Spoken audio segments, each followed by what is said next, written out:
দর্শক, আপনাদের স্বাগত জানাচ্ছি নোয়া ভিশনে এবং আমাদের এখনকার টপিক প্রবাসীদের সুখ দুঃখ। সে পর্যায়ে আজকের অতিথি তিনজন। একজনকে আমরা যুক্ত করতে পেরেছি, বাকি দুইজন এখনো যুক্ত হতে পারেননি। আমি জানাচ্ছি যে আজকের অতিথি সুদূর সুইজারল্যান্ড থেকে যুক্ত হয়েছেন এতেশামুল হক বিপু। আরো যুক্ত হওয়ার অপেক্ষা রয়েছেন নজরুল ইসলাম রুবেল, তিনি যুক্ত হবেন আরব আমিরাত থেকে, যিনি সাধারণ সম্পাদক শারজাহ আওয়ামী লীগ আরব আমিরাত এবং তিনি সহসভাপতি কুলাউড়া সমিতি মৌলভীবাজার। আরেকজন যুক্ত হবেন হাজী শফিকুল ইসলাম, তিনি দুবাই আওয়ামী লীগের সভাপতি, একই সাথে তিনি সাংগঠনিক সম্পাদক সিলেট বিভাগ উন্নয়ন পরিষদ, তিনি আরব আমিরাতের কমিউনিটি নেতা। তো তাদের আশায় রইলাম। আমার সাথে আজকে সন্তানরা যুক্ত হয়েছেন রোজি রহমান। তো এতেশামূলক বিপু, আপনাকে স্বাগত জানাচ্ছি নোয়া ভিশনের আজকের টপিকে। ধন্যবাদ সাজ্জাদ ভাই, আপনাদেরকেও অনেক শুভেচ্ছা এবং অভিনন্দন জানাচ্ছি। আপনাদের নোয়া ভিশনের ব্রডকাস্ট আমি প্রায়ই ফলো করি এবং অত্যন্ত ভালো হচ্ছে। অনেক ভালো ভালো সামাজিক বিষয় নিয়ে তুলে আনছেন, তারপর পাবলিক লাইব্রেরি নিয়ে কথা বলছেন, সংস্কৃতি নিয়ে কথা বলছেন, খুব ভালো হচ্ছে। আমি খুব উৎসাহের সাথে আপনাদের ব্রডকাস্ট ফলো করছি। ধন্যবাদ শুধু সুইজারল্যান্ড থেকে আমাদেরকে দেখার জন্য, আমাদেরকে শোনার জন্য।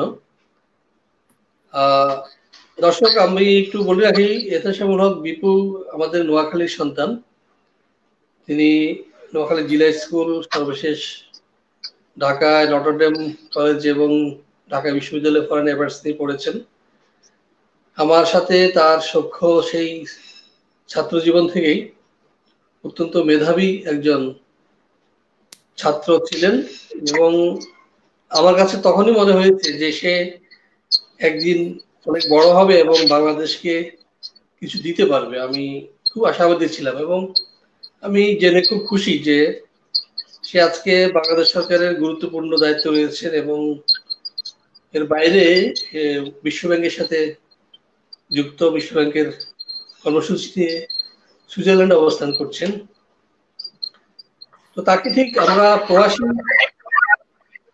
বলবো না, এই কারণে যে প্রবাসে তিনি কোনো কাজের উপার্জনের উদ্দেশ্যে যাননি। তার যে চাকরিগত যে পোস্টিং, চাকরিগত চরিত্রের কারণেই তাকে সুইজারল্যান্ড যেতে হয়েছে। তো আমি প্রথমে তার এই দেশে যাওয়ার পরে যে অভিজ্ঞতা, একজন বাঙালি হিসেবে সে বিভিন্ন রাষ্ট্র তার ঘোরা হয়েছে, সুইজারল্যান্ড দেশটা কেমন এবং এখানকার আবহাওয়া কেমন, প্রকৃতি কেমন, আমাদের দিনের সাথে কত ঘন্টার ব্যবধান, এ বিষয়ে একটু প্রথমে শুনি। এতেশামুল হক। ধন্যবাদ আবার সাজ্জাদ ভাই। প্রথমে একটু কারেকশন দিয়ে নিই, আমি এখন কাজ করছি বিশ্ব স্বাস্থ্য সংস্থায়, ওয়ার্ল্ড হেলথ অর্গানাইজেশনে। বিশ্ব ব্যাংকে আগে ছিলাম, আফগানিস্তানে 7 মাস কাজ করেছি বিশ্ব ব্যাংকের কনসালটেন্ট হিসেবে। সাজ্জাদ ভাই, আপনি ঠিক বলেছেন। আমার চাকরির সুবাদে পৃথিবীর 50টির মতো দেশে ঘোরা হয়েছে। থেকেছিও প্রায় 5-6টি দেশে। এ নিয়ে ইউরোপে ছিলাম, অস্ট্রেলিয়ায় ছিলাম, আফগানিস্তানে ছিলাম কিছুদিন। তো এই জন্য অন্য আমাদের যে প্রবাসীরা আছেন তাদের অভিজ্ঞতার সঙ্গে আমার অভিজ্ঞতা একটু কম মিলবে। ওনারা তো তার জীবিকার প্রয়োজনে বছরের পর বছর অনেক সময় থাকতে হয়েছে। তারপর হচ্ছে দেশের সঙ্গে যোগাযোগ অনেকের খুব ঘনিষ্ঠভাবে থাকে, আবার অনেকে 2-3 বছর 4 বছরে একবার দেশে আসার সুযোগ পান বা আরো বেশি সময় ধরে দেশের বাইরে থাকতে হয়। তো আমার অভিজ্ঞতা সেরকম না। আমার একটানা 1 বছর পুরো দেশের বাইরে থাকতে হয়নি। দেশের বাইরে থাকলেও বারবার কাজে বা ছুটিতে দেশে যাওয়ার সুযোগ পেয়েছি। তো সুইজারল্যান্ডে আমি থাকতে এসেছি মাত্র 1 মাসের কিছু বেশি হলো। আমি বিশ্ব স্বাস্থ্য সংস্থায় যুক্ত হয়েছি যদিও বেশ আগে, কয়েক মাস আগে, কিন্তু করোনা ভাইরাসের যে গ্লোবাল আউটব্রেক হয়েছে সে কারণে দীর্ঘদিন আপনারা জানেন বিমান চলাচল বন্ধ ছিল। তো বিশ্ব স্বাস্থ্য সংস্থা আমাকে দেশে বসেই চাকরি করার সুযোগ দিয়েছে। তো আমি দেশে বসেই অনলাইনে মিটিং ইত্যাদি করেছি, ডকুমেন্ট তৈরি করেছি। এমনকি এখানে আসার পরেও সেভাবে অফিসে যেতে হয় না, এখনো ঘরে বসেই কাজ করার সুযোগ পাচ্ছি। যদিও আমাদের বাচ্চাদের স্কুল শুরু হয়ে গেছে, স্কুল কিন্তু ফুল সুইং এ হচ্ছে এবং তারা ওই সোশ্যাল ডিস্টেন্সিং মেনটেন করেই বাচ্চাদের ক্লাস ইত্যাদি নিচ্ছে। তো বলা চলে ওদের স্কুলের জন্যই আমাকে একরকম তাড়াহুড়ো করেই সেপ্টেম্বরে চলে আসতে হয়েছে। তো আপনি প্রকৃতির কথা বলছেন এবং সময়ের কথা আগে বলি। এখন হচ্ছে বাংলাদেশের সঙ্গে 4 ঘন্টা পার্থক্য আছে। মানে আপনাদের বাংলাদেশে এখন বাজে 11:15, আমাদের বাজে সন্ধ্যা 7:15। মাত্র হচ্ছে সূর্যাস্ত হলো কিছুক্ষণ আগে, 15-20 মিনিট আগে। তো 4 ঘন্টা আগামীকাল থেকে এটা হচ্ছে আপনার সামারের যে টাইম সেটা চলছে এখন, summer day light saving time. কালকে থেকে আমরা আবার আগের টাইমে ফেরত যাবো আগামীকাল থেকে। তার মানে আগামীকাল থেকে সুইজারল্যান্ডের সঙ্গে বাংলাদেশের সময়ের ডিফারেন্স হবে 5 ঘন্টা, এবং লন্ডনের গ্রিনিচের সঙ্গে আপনাদের ডিফারেন্স আগের মতোই 6 ঘন্টা হয়ে যাবে, যেটা এতদিন 5 ঘন্টা ছিল। তো এটাই 6 মাস পর পর সময়টা একটু 1 ঘন্টা করে বদলে যায়। আর প্রকৃতির কথা যদি বলেন, এটা তো আমি এখানে থাকি বলে বলছি না, সবাই একযোগে স্বীকার করবেন যে পৃথিবীর সব থেকে সুন্দর দেশের একটি হচ্ছে সুইজারল্যান্ড। অত্যন্ত সুন্দর, মানে এখানে আমি আগেও 2বার এসেছি বেড়াতে, এবার তো থাকতে এসেছি। 2004-এ একবার বেড়াতে এসেছি, আর গত বছর আরেকবার ব্যাংককে যখন ছিলাম তখনও একবার 10-15 দিনের জন্য বেড়াতে এসেছিলাম। তো সবাই বলে যে আমরা ছবির মতো সুন্দর বলি। তো এইটার ডেফিনিশন যদি কেউ জানতে চায় যে ছবির মতো সুন্দর জিনিসটা কি, আমার মনে হয় সুইজারল্যান্ড হচ্ছে এটার প্রকৃষ্ট উদাহরণ। আপনি যখন ট্রেন দিয়ে যাবেন, দুপাশে যে প্রকৃতি দেখবেন, মনে হচ্ছে এগুলো সবই হচ্ছে খুব মানে কোনো পটু শিল্পীর পটে আঁকা ছবির মতো সবুজ। আবার এখন হচ্ছে একটু প্রকৃতি রং বদলাচ্ছে। এখন হচ্ছে বাংলাদেশে যেরকম শরৎকাল, এখানেও হচ্ছে ফল, অটম বলে, নর্থ আমেরিকায় বলে ফল। গাছের পাতার রং বদলাচ্ছে। কিছুদিন আগে আমরা যখন আসছি তখনও ঘন সবুজ ছিল, এটা গত সপ্তাহ 2-1 থেকে আস্তে আস্তে গাছের পাতার রং কমলা হয়ে একটু একটু করে লালচে আকার নিয়েছে। কোনো কোনো গাছ একদম লাল হয়ে গেছে, কোনো কোনো গাছ কমলা, এবং কিছু কিছু গাছ এখনো সবুজ, বাট সবুজের ওই ঘন ভাবটা কমে এসছে। আর কিছু গাছ আছে এভারগ্রিন, ওরা ওই শীতকালেও সবুজ থাকে। তো এরকম একটা মিক্সড রঙের খেলা এখন চলছে। তো খুব ভালো হতো, এটা তো মুখে বলার থেকে দেখাতে পারলে হচ্ছে সব থেকে বেশি মজা হতো। এখন স্বপ্ন হয়ে গেছে ভাই, আমি আমার জানালার বাইরেটা আপনাদেরকে দেখিয়ে দিতে পারতাম। ভীষণ সুন্দর সময় যাচ্ছে এখন। সুইজারল্যান্ডের ঋতু বৈচিত্র্য সম্পর্কে যদি একটু জানতাম, ওখানকার ঋতু মূলত কয়টি এবং কি কি? ইউরোপ আমেরিকার মতো সুইজারল্যান্ডও হচ্ছে 4টি ঋতু। আপনারা জানেন শীতকালটা হচ্ছে মোটামুটি বড়। এই এখন তো হচ্ছে ফল চলছে বা অটম চলছে, এটা আগামী ধরেন আর কিছুদিন পরেই শীত শুরু হয়ে যাবে ফর্মালি। এখনো আস্তে আস্তে ঠান্ডা পড়তে শুরু করেছে। সকালের দিকে আমাদের এখানে 3-4 ডিগ্রি টেম্পারেচার নেমে যায় সকালে বা রাতের দিকে, আবার দুপুরে 10, 11, 12 এরকম থাকে। কিন্তু এটাই হচ্ছে ফলের খুব আরামদায়ক টেম্পারেচার এটা মনে করি। শীতকাল শুরু হবে নভেম্বর ডিসেম্বর থেকে। ডিসেম্বর জানুয়ারিতে হচ্ছে বেশ ঠান্ডা, এখানে -8, 10, 15, 12, 13 ডিগ্রিতে নেমে যাবে। আর ইউরোপের আরো নর্থের দিকে নর্ডিক কান্ট্রিতে, আপনার নরওয়ে, ফিনল্যান্ড, ওখানে তো -30-35ও চলে যায়, বা রাশিয়ার কিছু অংশ, বা ইভেন ইউকে এর উপরের দিকে স্কটল্যান্ডের দিকে, সেখানেও -20-21 দিকে নেমে যাবে। তো এখানে অতটা না, এখানে হয়তো -4, 5, 10 এরকম নেমে যায় শীতকালে। তারপর শীত শেষ হবে ধরেন আপনার মার্চের দিকে আস্তে আস্তে স্প্রিং শুরু হবে, বসন্তকাল। সেটা চলবে হচ্ছে জুন পর্যন্ত।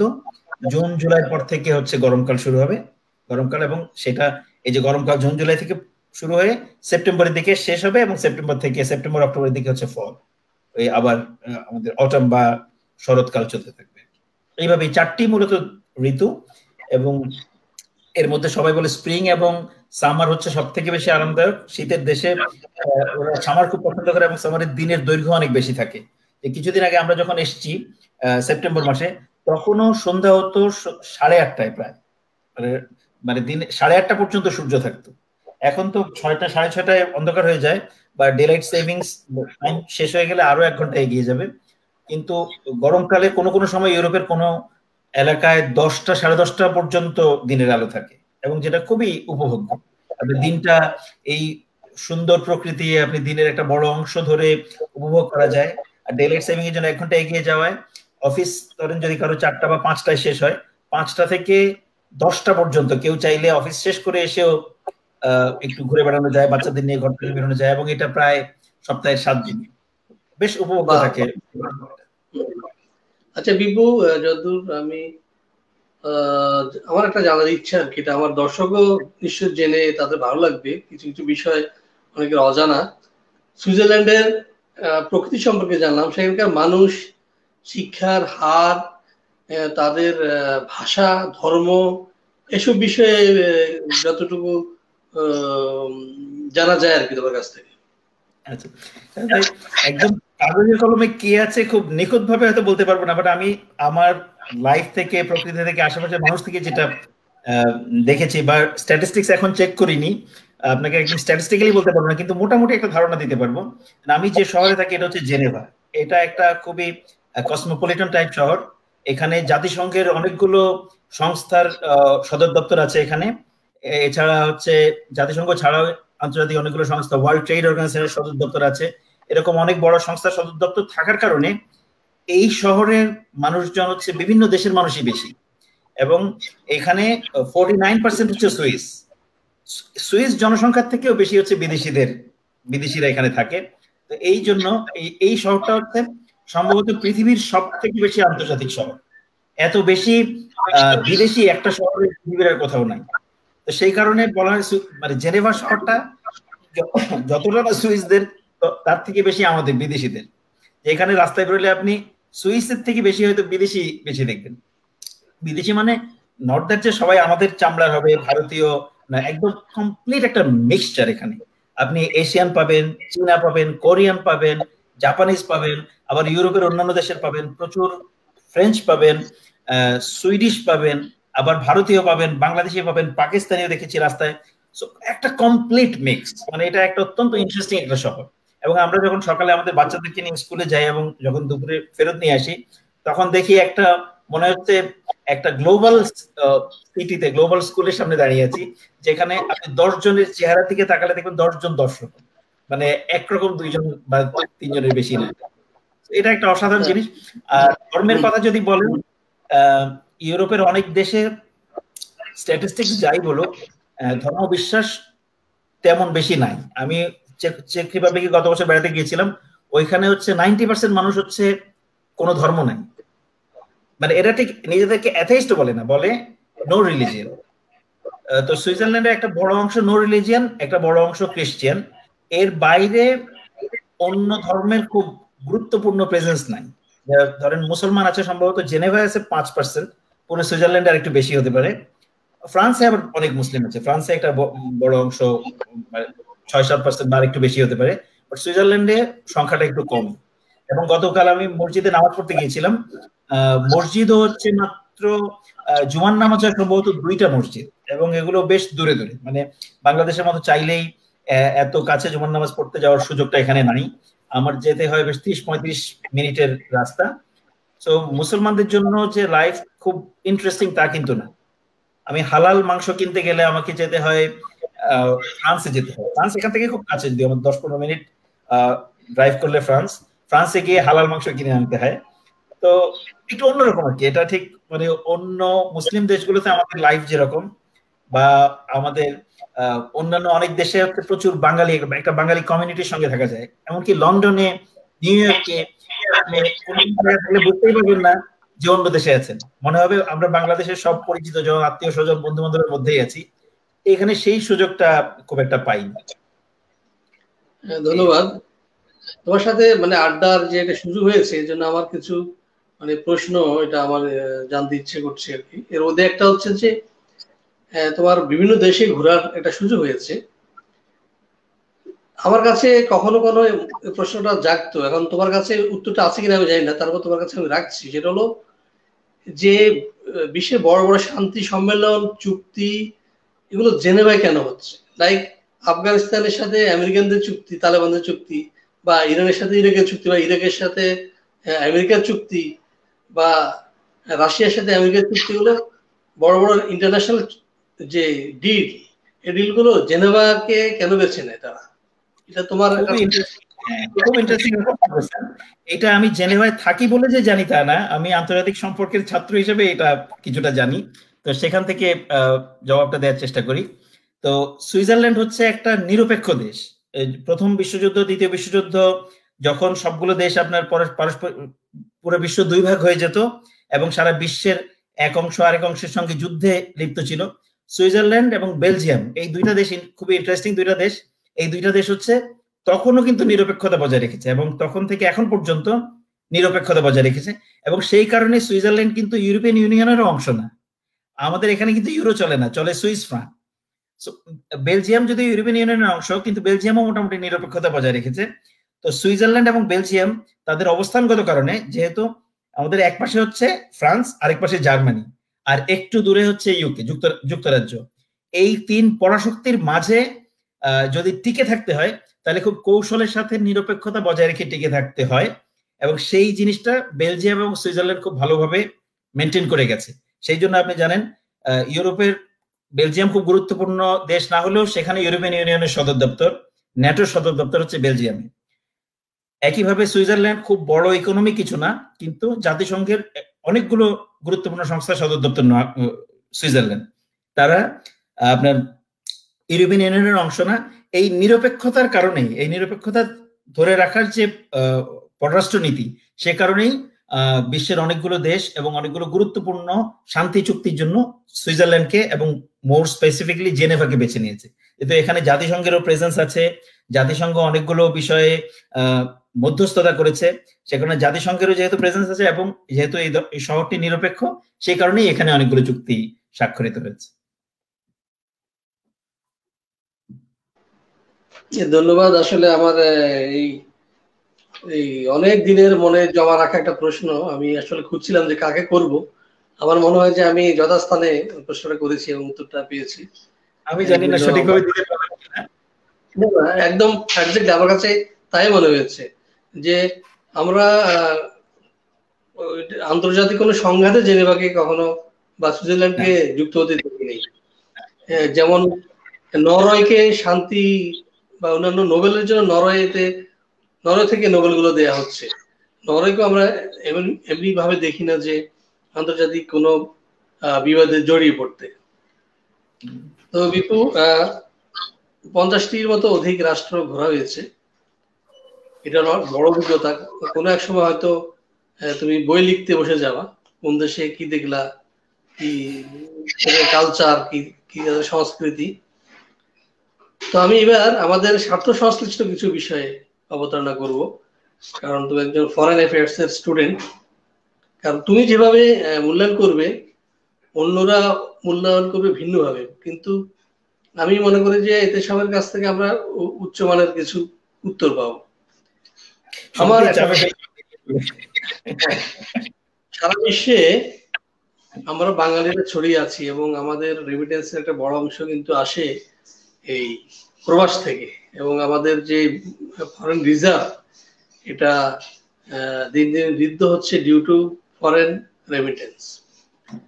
তো খুব দুঃখজনক একটা বিষয় কিন্তু আমি লক্ষ্য করি, আমার যেমন এতে সামূলক বিপুল বাংলাদেশি নাগরিকদের বিশ্বময় বড় বড় জায়গায় কাজ করতে দেখে গর্বিত হই, আমার ভালো লাগে। আবার আমার দুঃখবোধ হয় বা আমার কখনো গ্লানিও লাগে যখন আমার দেশের ছেলেদেরকে আমি বাইরের দেশে গিয়ে ইট বহন করতে দেখি, রাস্তা ঝাড়ু দিতে দেখি, ড্রেন পরিষ্কার করতে দেখি, এবং কখনো বা বলতে দ্বিধা নেই যে হাতে গ্লাভস পরে ওয়াশরুম বা বাথরুম পরিষ্কার করতে, কমর পরিষ্কার করতে আমি দেখি। তখন আমার কাছে খুবই দুঃখ লাগে যে তোমরা এত টাকা খরচ করে ভিটামাটি বিক্রি করে, জায়গায় জমি বিক্রি করে তোমার এই শ্রম দেওয়ার জন্য দেশের বাইরে কেন যাচ্ছ? তুমি তো তোমার যে জমি পড়ে আছে, যে জায়গা পড়ে আছে, সেখানে কাল্টিভেশন করে বিভিন্ন রকম প্রজেক্ট করে তুমি তোমার ভাগ্য ফেরাতে পারছো। তো যাই হোক, কিন্তু টেন্ডেন্সি আমার এই কথায় কিংবা আমার মতো অনেকের কথাই কিন্তু তারা তাদের যে বিদেশ গামিতা বা বিদেশমুখী যে যাত্রা, এটা থামাবে না। তো এখন তার এই জন্যই একটা আমরা তাদের সাথেই মার্চ করতে হবে, যেহেতু আমাদের সরকার তাকিয়ে আছে, তাদের রেমিটেন্সের জন্য আমাদের দেশ তাদের, সে যেভাবে হোক সে টাকা তো পাঠাচ্ছে, টাকা তো আসছে, কিন্তু আরো বেশি আর্ন আমরা করতে পারতাম। আমার একটা ধারণা যে আমরা আরো, যেটা ইন্ডিয়া করছে বা অন্যান্য দেশ করছে, আরো বেশি মোর রেমিটেন্স আমরা কিন্তু কামাতে পারতাম, এবং আমাদের বাঙালিরা বহির্বিশ্বে মর্যাদার সাথে কাজ করতে পারতো, থাকতে পারতো। তো সেক্ষেত্রে বাঙালি যারা প্রবাসে যাবে তাদের কি ধরনের প্রস্তুতি নিয়ে যাওয়া উচিত এই বিষয়ে, মানে তোমার কাছ থেকে কি অভিমত, কি মেসেজ বা কি ধরনের পরামর্শ? প্রথমত এই বিষয়টার আমি এক্সপার্ট না, তবে যেইটা দেখে যে অভিজ্ঞতা হয়েছে সেখান থেকে কিছু কথা বলা যেতে পারে। প্রথম বিষয়টা একটু বলি, যে আমি মনে করি কোনো কাজই ছোট না, এবং এটা স্পেশালি বাংলাদেশের বাইরে গেলে কিন্তু আমরা সবাই ফিল করি যে অন্য দেশে কিন্তু ছোট কাজ বলে কিছু নাই। এই যে আপনার টয়লেট পরিষ্কার করা, এখানে তো কাজের লোক কিছু নাই, আমার নিজের টয়লেট আমারই পরিষ্কার করতে হয়েছে। তো ওনারা হয়তো নিজের জীবিকার জন্য আরেকজনের টয়লেট পরিষ্কার করতে হচ্ছে, বা এয়ারপোর্টের ক্লিনিং এর কাজ করতে হচ্ছে। তো এইটাতে তেমন কোনো সমস্যা নাই, বা কনস্ট্রাকশনের কাজ করতে হচ্ছে, কেউ কাউকে না কাউকে তো করতেই হবে। আমাদের দেশের, যেহেতু আমাদের দেশে মানুষ বেশি এবং আমাদের হচ্ছে দেশের মধ্যে ব্যাপক কর্মসংস্থানের সুযোগ নাই, অন্য দেশে এসে কেউ যদি এই কাজগুলোও করেন তাহলেও কোনো অসুবিধা নেই। আর আজকাল কিন্তু ওই হোয়াইট কলার ব্লু কলার জবের যে পার্থক্য, সেইগুলো এখন আর তেমন ভাবে ওয়ার্ক করে না। এখন হচ্ছে অ্যাজ লং এজ আপনি পরিশ্রম করছেন এবং পরিশ্রম করে আর্ন করছেন, দ্যাটস অল রাইট। এখন মূল প্রশ্ন হচ্ছে এই কাজগুলো, এত পরিশ্রমের কাজগুলো করে আপনি কি পারিশ্রমিকটা যথাযথ পাচ্ছেন কিনা? আমার মনে হয় পাচ্ছেন না। বাংলাদেশের যে নাগরিকরা আছেন যারা মধ্যপ্রাচ্যে অমানসিক পরিশ্রম করে যাচ্ছেন, মধ্যপ্রাচ্যে মালয়েশিয়া এবং ইউরোপের বিভিন্ন দেশে, ইউএসএ তে যারা ফিজিক্যাল পরিশ্রম যারা করছেন, তাদেরকে আমি মনে করি, এবং এটা আপনারা সবাই জানেন যে আমাদেরকে এক ধরনের ঠকানোই হচ্ছে, নানাভাবে ঠকানো হচ্ছে, এবং অনেক ধাপে এই প্রতারণার শিকার আমরা হচ্ছি। প্রথমত হচ্ছে যেই টাকা খরচ হওয়ার কথা বিদেশে যেতে, তার থেকে 5 গুণ 10 গুণ টাকা খরচ করে বিভিন্ন দালালের মাধ্যমে, এজেন্সি দালাল এবং দেশি দালাল, বিদেশি দালাল, এদের বিভিন্ন ধাপে ধাপে পয়সা দিয়ে যেই যাওয়াটা আমার হওয়া উচিত হচ্ছে 40,000 টাকায়, সেটা আমাকে হয়তো যেতে খরচ করতে হচ্ছে 6 লাখ বা 8 লাখ টাকা। তো এইখানে আমি একটা প্রচন্ড প্রতারণার শিকার হলাম। তারপর বিদেশে গিয়ে যেই কাজটা আমি করছি, কাজ যাই হোক, কিন্তু আমি পারিশ্রমিকটা পাচ্ছি অত্যন্ত নগণ্য। আমি শুনেছি মধ্যপ্রাচ্যে অনেক জায়গায় এখন 8-10 হাজার 12 হাজার টাকায়ও আমাদের শ্রমিকদেরকে কাজ করা লাগছে, যে এটা তো অত্যন্ত দুঃখজনক। এই হিসাবটা আমি মেলাতেই পারি না। কেউ 2 লাখ টাকা বা 3 লাখ টাকা খরচ করে গিয়ে কেন মাসে 10,000 টাকা আর্ন করবে, এবং এই টাকাটা উনি তুলবেন কি করে? এবং এরকম এই পাটিগণিতটা অনেকেরই মেলে না। না মেলার কারণে 8-10 বছর অমানসিক পরিশ্রম করবার পরেও তিনি যখন দেশে ফেরেন, জীর্ণ স্বাস্থ্য তার চলে যায়। সারা জীবন তিনি প্রচন্ড অমানসিক পরিশ্রম করে এসছেন, পরিবারকে, বাচ্চাদের বড় হওয়া দেখেন নাই, বাচ্চাদেরকে ভালো করে সময় দিতে পারেন নাই। ফিরে এসে একটা ক্লান্ত, একটা বৃদ্ধ মানুষ 10-12 বছর 15 বছর পরে ফিরে আসেন, তারপর দিন গুনতে থাকেন হচ্ছে পরপারে যাওয়ার, পরে তার জীবনের হিসাব মেলে না। একটা বড় অংশের ক্ষেত্রেই, স্পেশালি মধ্যপ্রাচ্যগামী মানুষদের বড় অংশের ক্ষেত্রে এটা হয়। তো এইটা আমার মনে হয় আমাদের সরকারের অনেক কিছু করবার আছে, পাশাপাশি আমাদের সিভিল সোসাইটি, আমাদের সচেতন মানুষের, স্পেশালি আমরা যারা সমাজের শিক্ষিত অংশ, আমরাও এই সচেতনতাটা স্প্রেড করতে সেভাবে পারিনি। নইলে আজকাল তো মানুষের কমিউনিকেশন কোনো ব্যাপার না। এই যারা বিদেশে যাচ্ছেন লেস ইনফরমেশন নিয়ে, কোনো কিছু না জেনে প্রচুর টাকা খরচ করে, তারা কিন্তু আমার আপনার প্রতিবেশী বা আত্মীয় স্বজন বা ভাই বা বন্ধু। তাইলে আমরা কেন ওনাদেরকে হেল্প করি না? আমরা কেন ওনাদেরকে সৎ পরামর্শ দিই না যে আপনি যে বিদেশে যাচ্ছেন, আপনি কোন ভিসায় যাচ্ছেন, সঠিক ভিসাটা আপনি নিয়েছেন কিনা, আপনার বিদেশে যাওয়ার আগে প্রস্তুতিটা হয়েছে কিনা, আপনি এত টাকা যে ইনভেস্ট করছেন, আপনি ওখানে গিয়ে কি কাজ করবেন? আপনি কি ড্রাইভিং জানেন? আপনি কি লরি চালাতে জানেন? আপনি কি কনস্ট্রাকশনের কাজ, রাজমিস্ত্রির কাজ আগে করেছেন? আপনি কি মোস্ট ইম্পর্টেন্টলি ওই দেশের ভাষা জানেন? এই বেসিক কিছু জিনিস যদি প্রস্তুতি নিয়ে যাওয়া যায়, এবং এটা খুব লম্বা সময়ের, এটার জন্য ধরেন 10 বছর 12 বছরের শিক্ষার দরকার নাই, যদি 3 মাস বা 6 মাস বা 1 বছরের একটা প্রস্তুতি নিয়ে আপনি যেতে পারেন। মধ্যপ্রাচ্যে যদি যান তাহলে আরবি ভাষাটা, যদি ইংরেজি এটার সাথে যোগ হয়, তাহলে আপনার দ্বিগুণ বেতন, 3 গুণ 4 গুণ হয়ে যাবে। আরবির পাশে ইংরেজি থাকলে জাস্ট 3 গুণ 4 গুণ বেতন হয়ে যাবে। এই জিনিসগুলো প্রাতিষ্ঠানিক শিক্ষা আপনার না থাকলেও কিন্তু 6 মাস 1 বছরের মধ্যে কিছুটা অ্যাকোয়ার করতে পারেন। তারপরে হচ্ছে টেকনিক্যাল স্কিল, আপনি যেই কাজ করতে যাচ্ছেন সেই কাজের আপনার দক্ষতা কতটুকু। অর্ধদক্ষ বা অদক্ষ শ্রমিক পাঠিয়ে আমরা কিন্তু তাদেরকে এক ধরনের ওই জটিল অঙ্কের মধ্যেই ফেলে দিই। এই কারণে আমাদের শ্রমিকদের থেকে অনেক বেশি আর্ন করেন হচ্ছে ভারতীয়রা, শ্রীলঙ্কানরা এবং ফিলিপিনোরা আমাদের থেকে অনেক বেশি এগিয়ে আছেন হচ্ছে আমাদের ভাষাগত দক্ষতায়। ফিলিপাইনে আপনি যদি যান দেখবেন ওইখানে কিন্তু প্রায় 80-90% মানুষই ইংরেজিতে খুব দক্ষ। রাস্তায় আপনার রাস্তার শ্রমিক, গাড়ি ড্রাইভার, ট্যাক্সি চালক সবাই ইংরেজি বলেন। এই ইংরেজির কারণে ফিলিস্তিনিরা কাজে দক্ষ না হলেও ল্যাঙ্গুয়েজে আমাদের থেকে এগিয়ে থাকার কারণে ওরা 3 গুণ 4 গুণ বেশি বেতন পায়। ভারতীয় শ্রীলঙ্কানরা টেকনিক্যালি আমাদের থেকে অনেক বেশি সাউন্ড। ভারতীয়রা আইটিতে খুবই দক্ষ, ওনারা আমাদের থেকে সমবয়সী একজন গেলে 10 গুণ 15 গুণ 20 গুণ বেতনে বিদেশে গিয়ে টাকা আর্ন করছেন। তো এই জিনিসগুলো সরকার এখন অবশ্য অনেক চেষ্টা করছে। এখন আপনারা জানেন প্রবাসী কল্যাণ মন্ত্রণালয়, বিএমইটি ওনারা প্রচুর ট্রেনিং প্রোগ্রাম চালু করেছেন। ট্রেনিং প্রোগ্রাম চালু করে স্পেসিফিক ফোকাস ট্রেনিং দিয়ে বা ভাষার প্রশিক্ষণ দিয়ে চেষ্টা করছেন মানুষকে তৈরি করতে। কিন্তু আমার মনে হয় এই চেষ্টাটার আরেকটু ব্যাপকতা প্রয়োজন। আরো বেশি মানুষকে যদি বেশি মানুষের মধ্যে এই ট্রেনিং ছড়িয়ে দেওয়া যায়, যদি ছড়িয়ে দেওয়া যায়, তাহলে আমার মনে হয় আমাদের যে ফরেন কারেন্সির আর্নিং সেটা অনেক অনেক গুণ বেড়ে যাবে। এখনো অনেক বেশি। এবং আমার কাছে এইটা আজও মেলে না যে হঠাৎ করে করোনাকালীন সময়ে ওই আমাদের মধ্যপ্রাচ্যের আপনার অতিথিরা এসে গেছেন, ওনারা আরো ভালো বলতে পারবেন করোনাকালীন সময়ে কি করে আপনার রেমিটেন্স এত বেড়ে গেল। এটা খুব আজব। এটা পৃথিবীর সব দেশ যেখানে স্ট্রাগল করছে রেমিটেন্স নিয়ে, তাদের জিডিপি নিয়ে, আমাদের রেমিটেন্সে প্রতি মাসে এক একটা নতুন নতুন রেকর্ড হচ্ছে। এটা অত্যন্ত ইন্টারেস্টিং, শুনতে খুবই ভালো লাগে। কিন্তু এট দ্য সেম টাইম আপনি আগে যেটা বললেন, এগুলো সব আমাদের মানুষদের প্রচন্ড পরিশ্রমের মাথার ঘাম পায়ে ফেলা টাকা।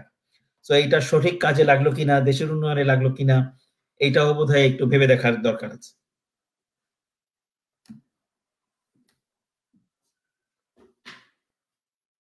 আপনি মিউট হয়ে আছেন। ধন্যবাদ। খুব চমৎকার সাজেশন এসছে। আমি আশা করি যে আমাদের যেসব জনগোষ্ঠী বাইরে যেতে চান তারা এইসব বিষয়ে লক্ষ্য করবেন। কোনোভাবেই প্রশিক্ষিত না হয়ে, কোনো কাজ না জেনে প্রবাসী যাওয়ার মানে হয় না। অ্যাটলিস্ট ভাষা, ওই দেশের ভাষা, ওই দেশের আইন কানুন সংস্কৃতিটা কিছু ধারণা নিয়েই কিন্তু বাইরে যাওয়া উচিত, এবং অবশ্যই কোনো একটা কাজ শিখে যাওয়া উচিত। আমি দুটো হাত নিয়ে এবং বোবা হয়ে যাওয়ার তো কোনো মানে হয় না। তখন তো আমি একটা জড় পদার্থেই পরিণত হবে, এবং আমাকে তারা চাইবে যে যেন কোনো কাজ করাতে এবং ঠকাতে। যে ঠকানোর বিষয়টা আসলে যখন আমি ভাষা জানি না, যখন আমি কাজ জানি না, সুতরাং আমাকে যদি যা ইচ্ছা তাই করাবে এবং পয়সা যা ইচ্ছা তাই। এ পর্যায়ে আমি আরেকটি বিষয়ে জানতে চাইবো এদের সংগ্রহের কাছ থেকে, সেটা হলো যে অনেক দেশ ঘোরা হলো, এবং যদিও আমাদের বিষয়টা আজকে প্রবাসীদের সুখ দুঃখ, এবং সেখানে এদেশামূলক বিপু একটু বড় কর্তা হিসেবে, জাতিসংঘের একজন কর্তা হিসেবেই সে এখন জেনেভা রয়েছে। আমাদের যে করোনাকালীন বিশ্ব স্বাস্থ্য সংস্থার ভূমিকা নিয়ে যদি আমি একটু আলোচনা করি, জেনেভায় স্বাস্থ্য সংস্থা কি রোল প্লে করছে আর বাংলাদেশে কি রোল প্লে করছে, দুটোর প্রেক্ষিত যদি হয়তো বা ভিন্ন বা ভিন্ন না, আমি ঠিক ক্লিয়ার করতে পারবো না, এটা ঠিক এটা বিভুই বলতে পারবে। তো আমি একটু তার কর্মসূচি এবং বিশ্ব স্বাস্থ্য সংস্থার বর্তমান কর্মসূচি নিয়ে একটু শুনি। কন্ট্রাকচুয়াল অব্লিগেশন আছে বিশ্ব স্বাস্থ্য সংস্থার কর্মসূচি বা এটার পারফরমেন্স নিয়ে কোনো ইভালুয়েশন আমি করতে পারবো না, মানে আমার চুক্তির কারণে। শুধু এটা বলি আমি কি কাজ করি সেটা একটু বলতে পারি যদি দর্শকদের আগ্রহ থাকে। আমি এখানে ওনাদের একটা কনভেনশন আছে, convention on tobacco control, framework convention on tobacco control, এফসিটিসি।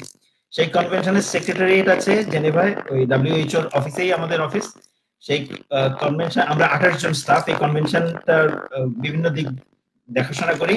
আর আরেকটা প্রোটোকল আছে, protocol on illicit trade in tobacco products, তামাকজাত পণ্য এবং তামাকের, সিগারেটের, বিভিন্ন ধরনের সিগারেটের এবং তামাকজাত পণ্যের যে অন্যায়, যে কি বলে ইলিগাল যে ট্রেড, সেই ট্রেডটা নিয়ন্ত্রণের জন্য একটা প্রোটোকল হচ্ছে। সেই প্রোটোকলে 50-এর উপরে দেশ স্বাক্ষর করেছে।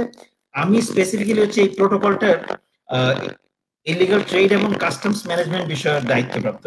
এখানে কাস্টমস এক্সপার্ট আর কেউ এর আগে ছিল না, আমি প্রথম এই আপনার কনভেনশন সেক্রেটারিয়েটে কাস্টমস বিষয়টা দেখছি।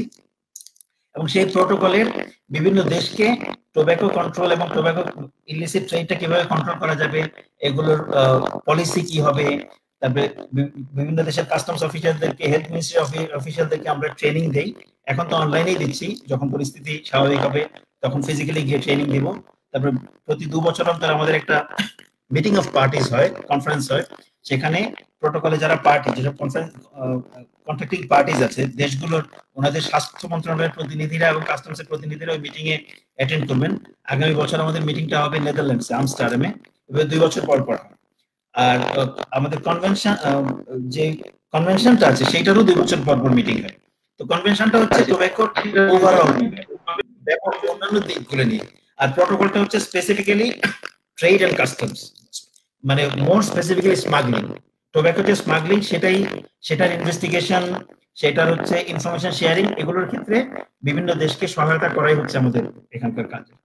সেই কাজটাই করছি এখন।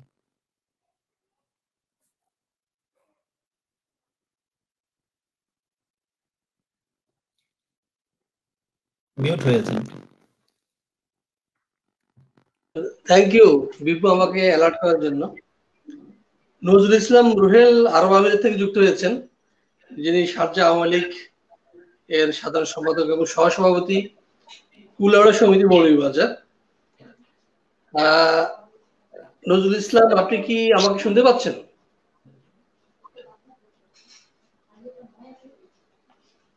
নজরুল ইসলাম, আপনি কি শুনতে পাচ্ছেন? আপনার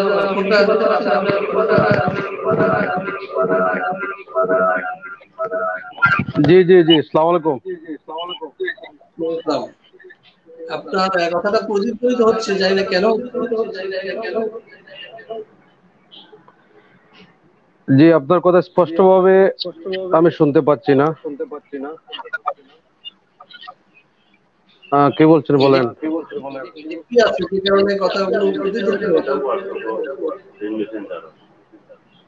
জি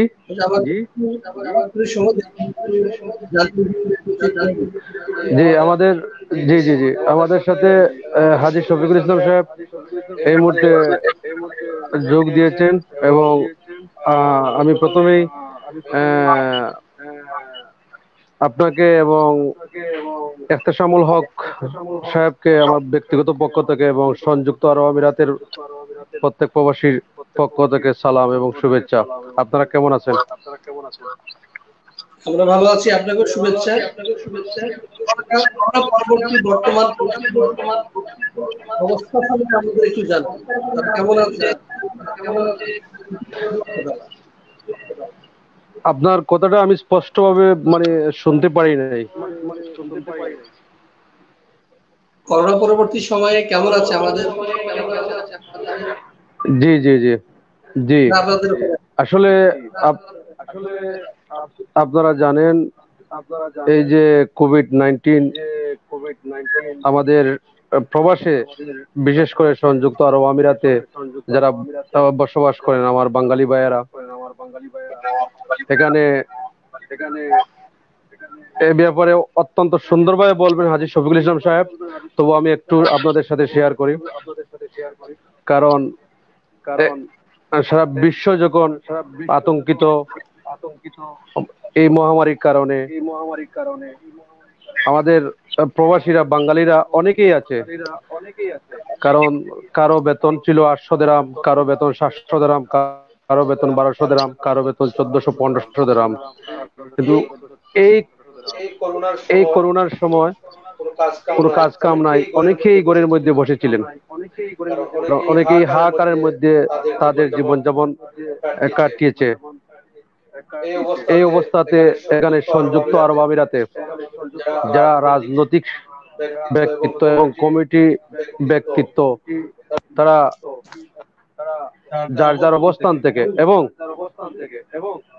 জাতির জনক বঙ্গবন্ধু শেখ মুজিবুর রহমানের তনয়া বাংলাদেশের প্রধানমন্ত্রী জননেত্রী শেখ হাসিনার পক্ষ থেকে বাংলাদেশ কনসুলেট জেনারেল, বাংলাদেশের কনসুলেটের মাধ্যমে, বাংলাদেশ এমবেসির মাধ্যমে যারা কমিটির নেতৃত্ব দিয়ে থাকেন তারা আমরা সহ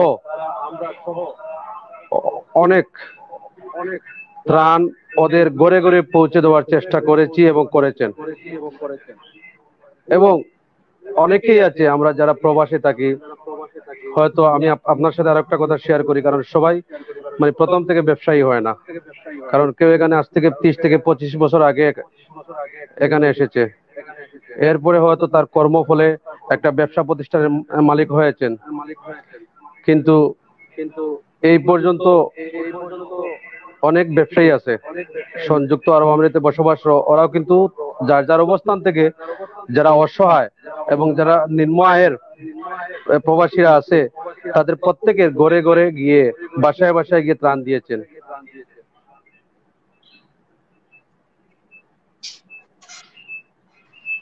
ধন্যবাদ। হাজী শফিকুল ইসলাম সাহেবের কাছে যাব। আপনি কি শুনতে পাচ্ছেন?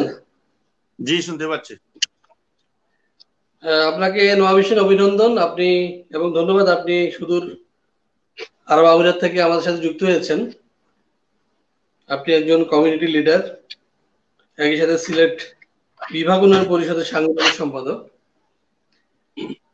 আপনার কাছে যে প্রশ্ন সেটি হচ্ছে যে প্রবাসে আমাদের বর্তমানে বাঙালিরা কি ধরনের সমস্যা সম্মুখীন হচ্ছে, তারা বিশেষ করে প্রবাসীরা কি ধরনের সমস্যার সম্মুখীন হচ্ছে, তাদের জন্য কি করণীয় সে বিষয়ে আপনার কাছ থেকে জানতে চাচ্ছি।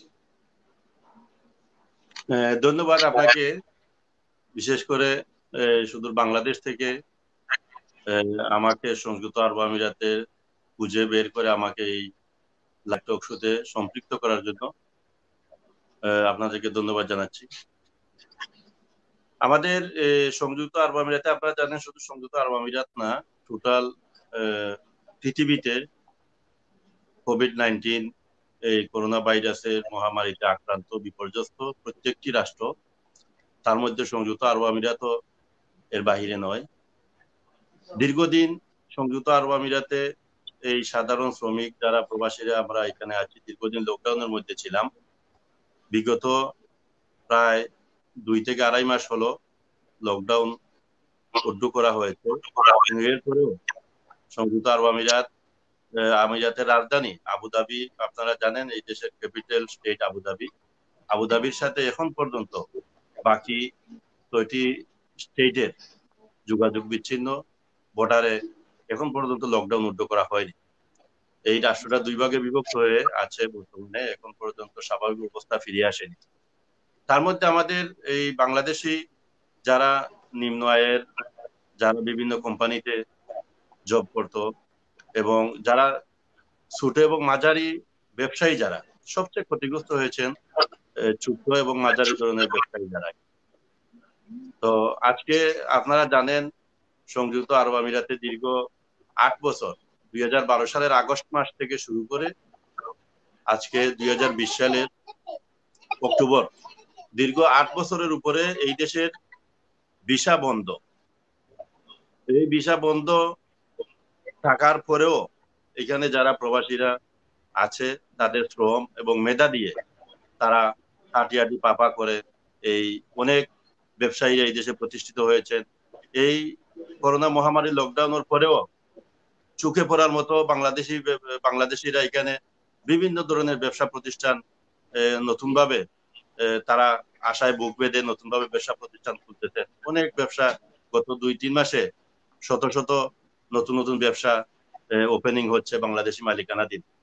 কিন্তু ব্যবসায়ীরা যেভাবে বা এখানে যারা কর্মরত আছেন আমাদের এই প্রবাসীরা যেভাবে বাংলাদেশকে ভালোবেসে এই দেশে এই মৃত্যুর ঝুঁকি নিয়েও এই কাজ করে বাংলাদেশের জন্য চিন্তা করে, কিন্তু বাংলাদেশের যারা রাষ্ট্র ক্ষমতায় মনে করে আমাদের এখানে টাকা সংযুক্ত আরব আমিরাতের সরকারের পক্ষ থেকে দেওয়া হয়েছিল তার সামগ্রী বিতরণের জন্য। কিন্তু সবচেয়ে বড় যে সমস্যাটা এখানে ভিসা বন্ধ দীর্ঘদিন, এই ভিসাটা এখনো খোলার কোনো লক্ষণ নাই।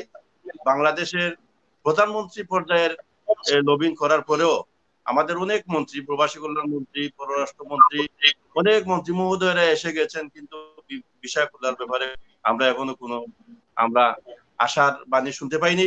কিন্তু দীর্ঘদিন পরে হলেও আপনারা হয়তো জানেন বা শুনতে পাচ্ছেন পরে হলেও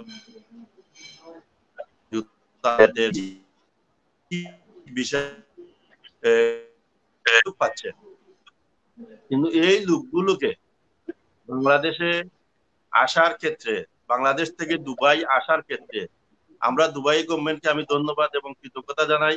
এই বাংলাদেশ এই দুর্যোগপূর্ণ অবস্থার পরেও বাংলাদেশের টুরিস্ট এবং ভিজিট ভিসা ওপেন করে দিয়েছে, বাংলাদেশ থেকে লোকগুলো আসার সুযোগ করে দিয়েছে। কিন্তু দুর্ভাগ্যজনক হলেও সত্য, বাংলাদেশ কর্তৃপক্ষ, বাংলাদেশের ইমিগ্রেশন এই লোকগুলোকে আসতে বাধা দিচ্ছে। দীর্ঘ 8 বছর ভিসা বন্ধ থাকার পরে ওনারা ভিসা খোলার ব্যাপারে কোনো কিছু করতে পারেননি। এখন ভিজিট ভিসা এসে এখানে বৈধ হওয়ার একটা সুযোগ আছে। ভিজিট ভিসা এসে এখানে তাদের বিভিন্ন কোম্পানিতে তারা ভিসা লাগানোর সুযোগ আছে, কিন্তু এই সুযোগটা এই যে সাধারণ পাবলিক কাজে লাগাতে পারে নাই। শুধু বাংলাদেশের ইমিগ্রেশনের এই খামখেয়ালির কারণে ইমিগ্রেশন কর্তৃপক্ষ বাঙালিদেরকে ভিজিট ভিসায় দুবাই আসতে দিচ্ছে না। এটা বিশাল ধরনের একটা ষড়যন্ত্র হচ্ছে। জানি না আমাদের সরকারের যিনি ইমিগ্রেশনের দায়িত্বে, যিনি মাননীয় স্বরাষ্ট্রমন্ত্রী, মাননীয় পররাষ্ট্রমন্ত্রী, মাননীয় প্রবাসী কল্যাণ মন্ত্রী, মাননীয় বিমান মন্ত্রী মহোদয়রা, ওনাদের নজরে এই বিষয়টা কেন আসতেছে না আমার বোধগম্য নয়। আমরা বিভিন্নভাবে বলার চেষ্টা করছি, এই ভিজিট ভিসায় যে লোকগুলো আসতেছে ওদেরকে সুন্দরভাবে আসার সুযোগ করে দেওয়ার জন্য, যারা এখানে আসার পরে এই লোকগুলো এখানে ভিসা লাগিয়ে ওরা বৈধভাবে যাতে এখানে বসবাস করতে পারে। কিন্তু এই বিষয়গুলো নিয়ে আমাদের সরকার কর্তৃপক্ষ কোনোভাবে কোনো গ্রহণযোগ্য কোনো উদ্যোগ নিচ্ছে না আমার মনে হচ্ছে এখন। ধন্যবাদ। আমি আপনার কাছে আবারও আসবো। আমি এবার যে আরেকবার এদেশামূলক বিপুর কাছে যাব, একটি গুরুত্বপূর্ণ প্রশ্ন আছে আমার। সেটা হচ্ছে, আপনারা হয়তো জানেন দর্শক, সেটা হচ্ছে যে এদেশামূলক বিপু একসময় এনবিআর এ বড় কর্তা ছিলেন এবং রাজস্ব সংক্রান্ত কাজে নিয়োজিত ছিলেন। তার পদবিটি আমার এই মুহূর্তে মনে নেই, বাট তিনি যে রাজস্ব কর্মকর্তা ছিলেন এটুকু আমি বলবো। আমাদের যে রেমিটেন্স বাইরে থেকে আসে, লক্ষণীয় যে একটা বিপুল অঙ্কের অর্থ কিন্তু বৈধ পথে আসে না, হুন্ডির মাধ্যমে বা নানাভাবে আসে। তো একজন রাজস্ব কর্মকর্তা হিসেবে এদেশামূল হকের কাছে প্রশ্ন যে, যদি আমরা বৈধভাবে টাকা পাঠাই তাহলে কি লাভ, আর আমরা যদি অন্যভাবে টাকা পাঠাই তাহলে আমাদের কি ক্ষতি, এ বিষয়টা যদি একটু আমরা জানি। এদেশামূল হক। ধন্যবাদ স্যার ভাই, অত্যন্ত গুরুত্বপূর্ণ একটা প্রশ্ন। এটা আমারও বোধগম্য না, এটা আমার মনে হয় শুধু জানার অভাব, এছাড়া অন্য কিছু না। নইলে বৈধভাবে টাকা পাঠাতে আপনার অল্প কিছু ফি শুধু লাগে। এই অল্প কিছু ফির বিনিময়ে আপনি যে টাকাটা দেশে পাঠালেন, এই টাকাটা আপনার বৈধ টাকা হয়ে গেল, সাদা টাকা যেটাকে আমরা পপুলারলি জানি, সাদা টাকা হয়ে গেল। আপনার কিন্তু ফরেন কারেন্সি আর্নিং এর উপরে ট্যাক্সও দিতে হয় না। তাহলে কেন আপনি এই সুযোগটা নিচ্ছেন না? এটা তো একটা অসাধারণ সুযোগ। তার উপর গত প্রায় 1.5 বছর ধরে সরকার এখন আপনি যে টাকা পাঠাবেন তার উপর 2% আপনার বেনিফিটও দিচ্ছে, 2% এক্সট্রা টাকা দিচ্ছে। আপনি 100 টাকা পাঠালে সরকার আপনাকে 102 টাকা দিচ্ছে। এটা কিন্তু অসাধারণ একটা সুযোগ। আমি মনে করি এখন যে রেমিটেন্স হঠাৎ করে বাড়ছে, এইটা একটা কারণ হতে পারে যে এই 2 টাকা এক্সট্রা দিতে গিয়ে কিন্তু সরকারের উপর একটা এক্সট্রা চাপ পড়ছে। তারপরেও সরকার বৈধভাবে রেমিটেন্স প্রেরণকে উৎসাহিত করার জন্য এই টাকাটা দিচ্ছে। তা আমি আমার ভাইয়েরা আপনার মধ্যপ্রাচ্য প্রবাসী, আপনার দুবাই থেকে একজন আছেন, একজন অন্য দেশ থেকে আছেন, ওনাদের মাধ্যমে ওনারা যেহেতু কমিউনিটি লিডার, ওনারা এক্ষেত্রে আমার মনে হয় খুব গুরুত্বপূর্ণ একটি রোল প্লে করতে পারেন। আপনারা আপনাদের যারা প্রবাসী বন্ধু ভাইয়েরা আছেন দেশে রেমিটেন্স পাঠান, তারা যেন অবশ্যই বৈধভাবে পাঠান, তাহলে অনেক সুবিধা। একটা হচ্ছে আমরা টাকাটা দেশের ফর্মাল সেক্টরে থাকছে, দেশের উন্নয়নে কাজে লাগছে, এবং এই টাকাটার রেকর্ড থাকছে, এবং আমরা প্রপার স্ট্যাটিস্টিক্স দিতে পারছি। এই সবগুলো জিনিসই অত্যন্ত গুরুত্বপূর্ণ। এবং আপনাদের জন্য অত্যন্ত গুরুত্বপূর্ণ হচ্ছে এই যে আপনার টাকাটা বৈধ আয় হয়, আপনার টাকা বৈধভাবে পাঠানো হলে এটা প্রপার রেকর্ড রাখছে, ব্যাংকের রেকর্ড থাকছে, আপনার টাকা তোলা টাকা রাখার রেকর্ড থাকছে, মানে আপনি সব দিক দিয়ে নিরাপদ। আর্থিক নিরাপত্তা কিন্তু অত্যন্ত গুরুত্বপূর্ণ, কারণ সামনে আপনারা জানেন এখন money laundering and terrorist financing একটা খুব গুরুত্বপূর্ণ ইস্যু। আপনার টাকা যদি সঠিক পথে না আসে তাহলে এটা কোথায় ব্যবহার হচ্ছে, কোনো টেররিস্ট কার্যক্রমে এটা ব্যবহার হচ্ছে কিনা, এটা নিয়ে বাংলাদেশ ব্যাংক আপনাকে হাজারটা, অতএব আপনার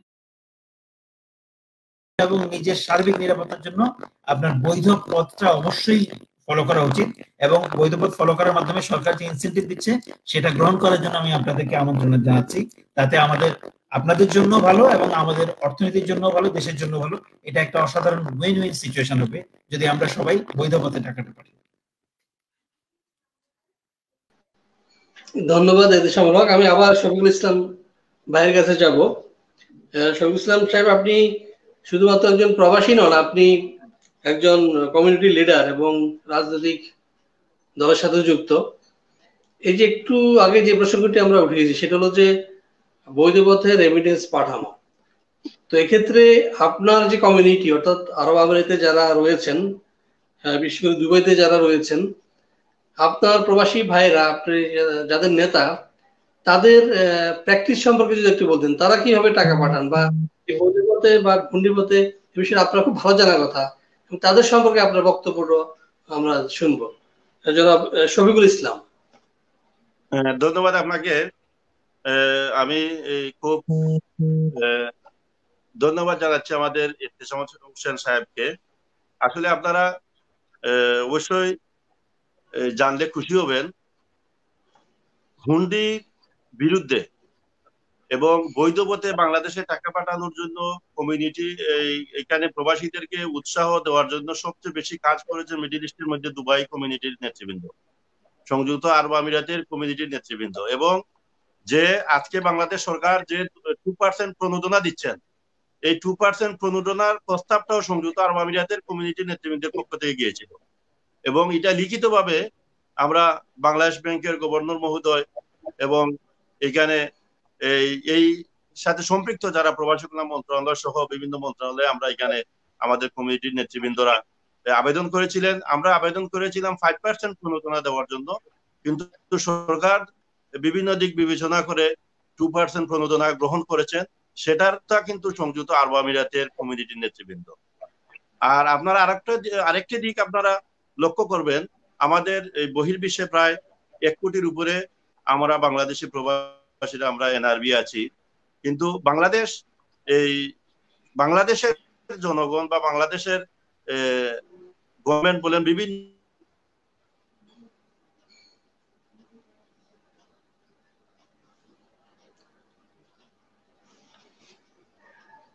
আমরা সংযুক্তি হারিয়ে ফেলেছি, আশা করছি তাকে যুক্ত করতে পারবো। নজরুল ইসলাম রুহেল, আপনি যদি নজরুল ইসলাম রুহেলকে আমরা হারিয়েছি, আমরা আবার এহতেশামুল হক বিপুর কাছেই ফিরে যাব। সৌভাগ্যবান আমরা যে একজন অন্তত স্ক্রিনে আছেন। তো অত্যন্ত গুরুত্বপূর্ণ একটি বিষয় আমরা অবতারণা করেছি, যেটি হচ্ছে ফরেন রেমিটেন্স পাঠানোর যে বিষয়টা, আমরা বৈধ পথে কেন পাঠাচ্ছি না। এখন একজন সাবেক রাজস্ব কর্মকর্তা হিসেবে, এনবিআর এর বড় কর্মকর্তা হিসেবে আমি জানতে চাই, হচ্ছে প্রবাসে যারা অবস্থান করছেন তারা যখন টাকা পাঠাবে সেজন্য আমরা কি প্রপার চ্যানেল বিল্ড আপ করতে পেরেছি কিনা, এটা একটা কিন্তু অনেক ভাইটাল কোশ্চেন। আমার সম্প্রতি ইতালিতে কথা বলার সুযোগ হয়েছে এবং আমি সেখানে দেখেছি যে সেখানে তারা বিভিন্ন প্রভিন্সে বাংলাদেশ দূতাবাসের কনসুলেট অফিস দাবি করছেন এবং সোনালী ব্যাংকের শাখা দাবি করছেন, যাতে করে তারা ওখান থেকে বৈধ পথে টাকা পাঠাতে পারে। এ বিষয়ে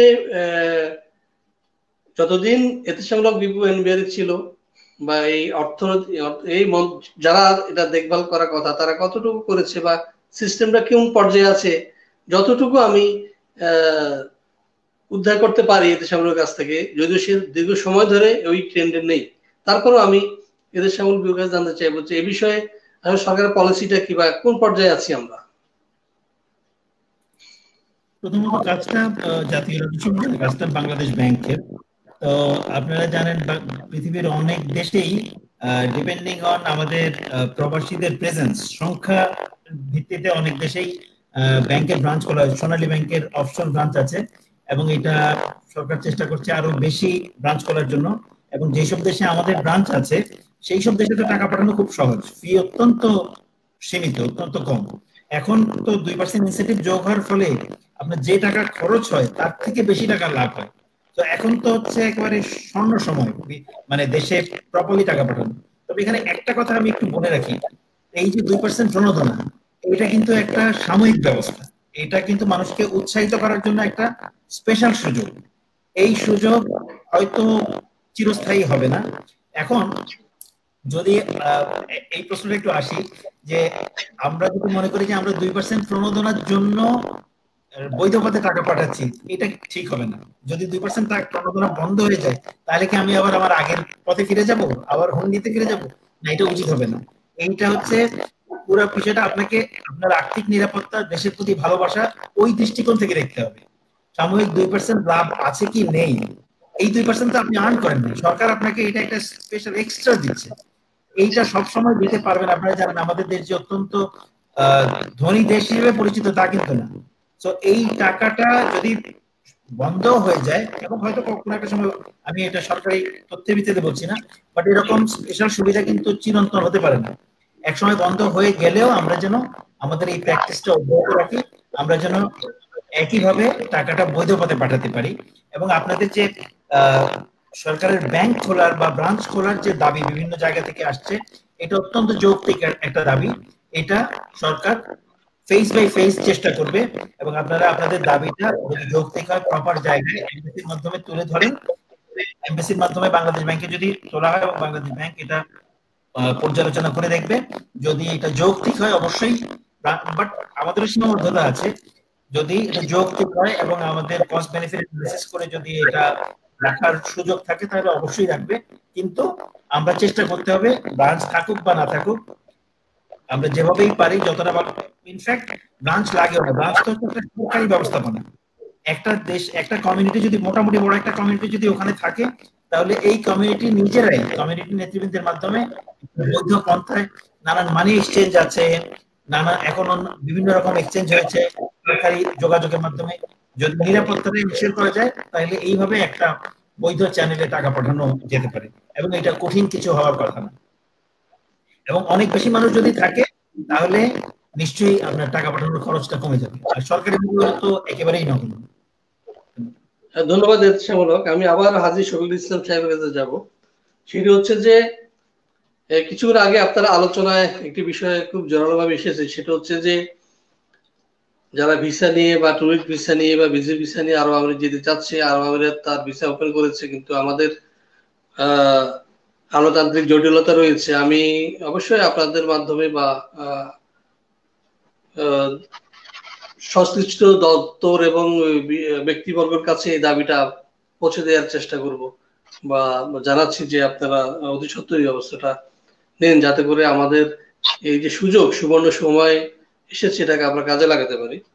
আমি আবারও সেই রাজস্বের বিষয়ে যাবো। এটা একটা ভাইটাল ইস্যু, কারণ বৈধ পথে যদি আমরা প্রবাসীদের কাছ থেকে টাকাগুলো আনতে পারি, আমাদের রিজার্ভ কিন্তু সাংঘাতিক একটা বড় আকার ধারণ করবে এবং দেশের অর্থনীতিতে একটা বড় ভূমিকা রাখবে। তো আরেকটি বিষয়, আমি একটা আলোচনায় আমি এই ধরনের একটা দাবি পেয়েছি, সেটা আপনারা সমর্থন করেন কিনা আমি জানি না, আপনাদের মতামত আমি জানতে চাইবো। সেটা হচ্ছে যে বাংলাদেশে এখন কমিউনিটি ব্যাংকিং নামে একটা নতুন সেবা চালু হয়েছে। বিভিন্ন বেসরকারি ব্যাংক তারা এজেন্ট ব্যাংকিং একটা সার্ভিস চালু করেছেন। একজন গ্রাম এনজিওর ঋণ গ্রহীতা বা ঋণ প্রদানকারী এনজিও কর্মীর মতো কিছু কর্মকর্তা নিয়োগ করা হচ্ছে, ব্যাংক কর্মকর্তা নিয়োগ হচ্ছে, যারা বাড়িতে গিয়ে হিসাব খুলছে, সেখান থেকে আমানত সংগ্রহ করছে কিংবা সে টাকা উত্তোলনের ব্যাপারে সহযোগিতা করছে। এখন আপনাদের যারা প্রবাসী, আপনারা যারা রয়েছেন, এই এজেন্ট ব্যাংকিং এর সেবাটা সেখানে চালুর দাবির পক্ষে কিনা এই বিষয়ে আমি শফিকুল ইসলাম ভাইয়ের কাছ থেকে জানতে চাইবো। এই মতটাকে আপনারা সমর্থন করেন কিনা, পদ্ধতিটাকে আপনারা সমর্থন করেন কিনা? হ্যাঁ, ধন্যবাদ আপনাকে। আমি আগে কিছুক্ষণ আগে যে একটা বিষয়ের উপরে আলোচনায় ছিলাম, আমার লাইনটা ডিস্টার্বের কারণে আমার এই আলোচনা কিন্তু শেষ করতে পারিনি, মধ্যখানে স্টপ হয়ে গিয়েছিল। তো এই যে এক্সিম ব্যাংকের যে সিস্টেম, এটা খুব প্রশংসনীয় উদ্যোগ, এটা খুব ভালো উদ্যোগ। এটা আমি একজন প্রবাসী হিসাবে অবশ্যই আমি সমর্থন করি। যতটুকু সম্ভব যদি চালু হয় এটা আমাদের জন্য অনেক ভালো। তো আমি আগে যে বিষয়টা আলোচনায় ছিলাম যে আমাদের ওই যে রেমিটেন্স, আমরা আমাদেরকে প্রবাসীদেরকে রেমিটেন্স যোদ্ধা বলা হয়, বা আমাদেরকে অনেক স্বর্ণের মানুষ হিসাবে আখ্যায়িত করা হয়, কিন্তু এই যে এইগুলা কিন্তু এই শুধু কথা বলার মধ্যেই সীমাবদ্ধ। আপনি যদি এই যে কারেন্সি বহির্বিশ্ব থেকে বাংলাদেশে যে রেমিটেন্স যাচ্ছে, রেমিটেন্স গুলা যদি আপনার যদি হিসাব করে দেখবেন যে সিংহভাগ রেমিটেন্স আপনার এই মিডিল ইস্ট থেকে মধ্যপ্রাচ্য থেকে গিয়ে থাকে প্রতি বছর। এবং এই যে আপনারা যে সিআইপি বিন্দুরা নির্বাচিত হন, আপনারা দেখবেন সারা পৃথিবীতে যত সিআইপি এর চেয়ে বেশি সিআইপি শুধু হয় মধ্যপ্রাচ্য থেকে। তো আমি কথাটি ওই কারণেই বলছি, বাংলাদেশ ইমিগ্রেশনে আমরা যখন যাই, তখন বাংলাদেশ এয়ারপোর্টে যখন যাওয়ার পরে দেখি লাল পাসপোর্টদারির জন্য আলাদা বিশেষ একটি লাইন, ওদের জন্য ভিআইপি সার্ভিস। আর আমরা যারা মধ্যপ্রাচ্যের যারা সবুজ পাসপোর্টদারি, আমাদের খুব অবহেলা এবং খুবই তুচ্ছতাচ্ছল্য আমাদেরকে করা হয়। আমি আজকে একজন প্রবাসী হিসাবে, কমিউনিটি নেতা হিসাবে না, একজন প্রবাসী হিসাবে আজকে এই টকশোর মাধ্যমে আমি একটি দাবি রাখতে চাই। আমরা যারা প্রবাসীদেরকে সবাইকে আমাদেরকে যাতে এক চোখে দেখা হয়। আমাদের লাল পাসপোর্টদারির জন্য আলাদা সুযোগ সুবিধা, কিন্তু লাল পাসপোর্টদারি যারা, আমি তাদের প্রতি শ্রদ্ধা রেখে বলতেছি, কিন্তু ওনারা কিন্তু বাংলাদেশের রেমিটেন্স কতটুকু পাঠান আপনারা হিসাব করে দেখবেন।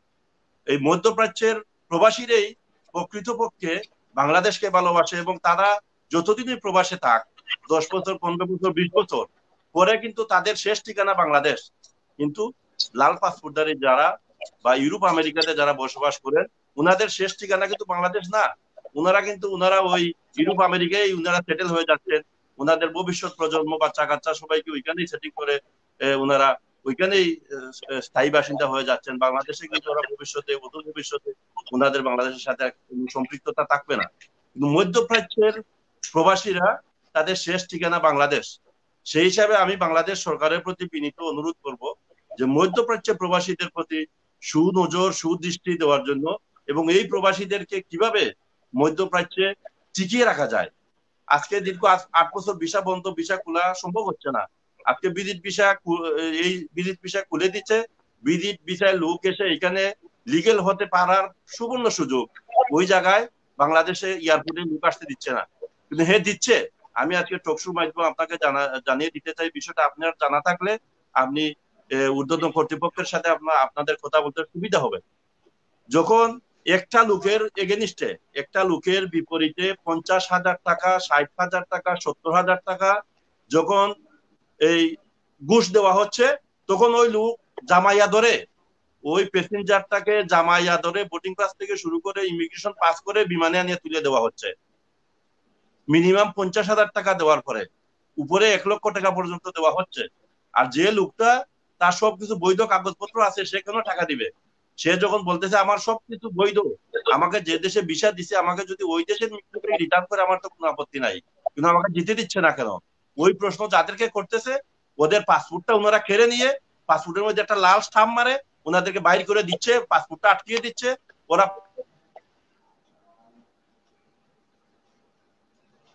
অত্যন্ত দুর্ভাগ্যজনক আসলে বিষয়টি। আমাদের এই অবস্থার উপরে মাননীয় প্রধানমন্ত্রী শেখ হাসিনার যে এত উন্নয়ন, এত অর্জন, সবকিছু মলিন করে দিচ্ছে এই সামান্য এই দুর্নীতির কারণে।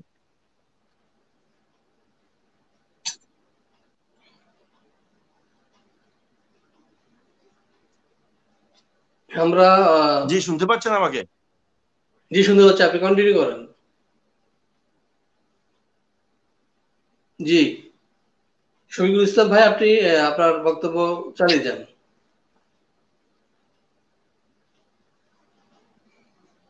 শফিকুল ইসলাম ভাই কি শুনতে পাচ্ছেন? জি জি, এখন শুনতে পাচ্ছি, মধ্যখানে একটু ডিসকানেক্ট হয়েছিল। আমাদের বিমানবন্দরের হয়রানি সম্পর্কে প্রবাসীরা প্রায়শই অভিযোগ করে থাকেন যে এখানে লাগেজ কাটা হয়, এখানে মর্যাদা দিয়ে তাদেরকে বের হতে দেওয়া হয় না, আবার তারা যেতে চাইলে তাদের কাছ থেকে নানাভাবে অর্থ আদায় করা হয়। এ বিষয়ে আপনি তো শুধুমাত্র এটুকু বললেন, আর বাকি বিমানবন্দরে আর কি ধরনের হয়রানির শিকার হন আপনার অভিজ্ঞতাটুকু একটু বলবেন যদি। শফিকুল ইসলাম, আমাদের শাহজালাল ন্যাশনাল এয়ারপোর্ট বা সিলেট আন্তর্জাতিক বিমানবন্দর বা চট্টগ্রামে। কথাটা বুঝতে পারিনি, প্লিজ আবার বলবেন। আমাদের বিমানবন্দরে প্রবাসী যাত্রীদের হয়রানির বিষয়ে বলছিলেন, আর কি কি হয়রানির শিকার হন আপনারা?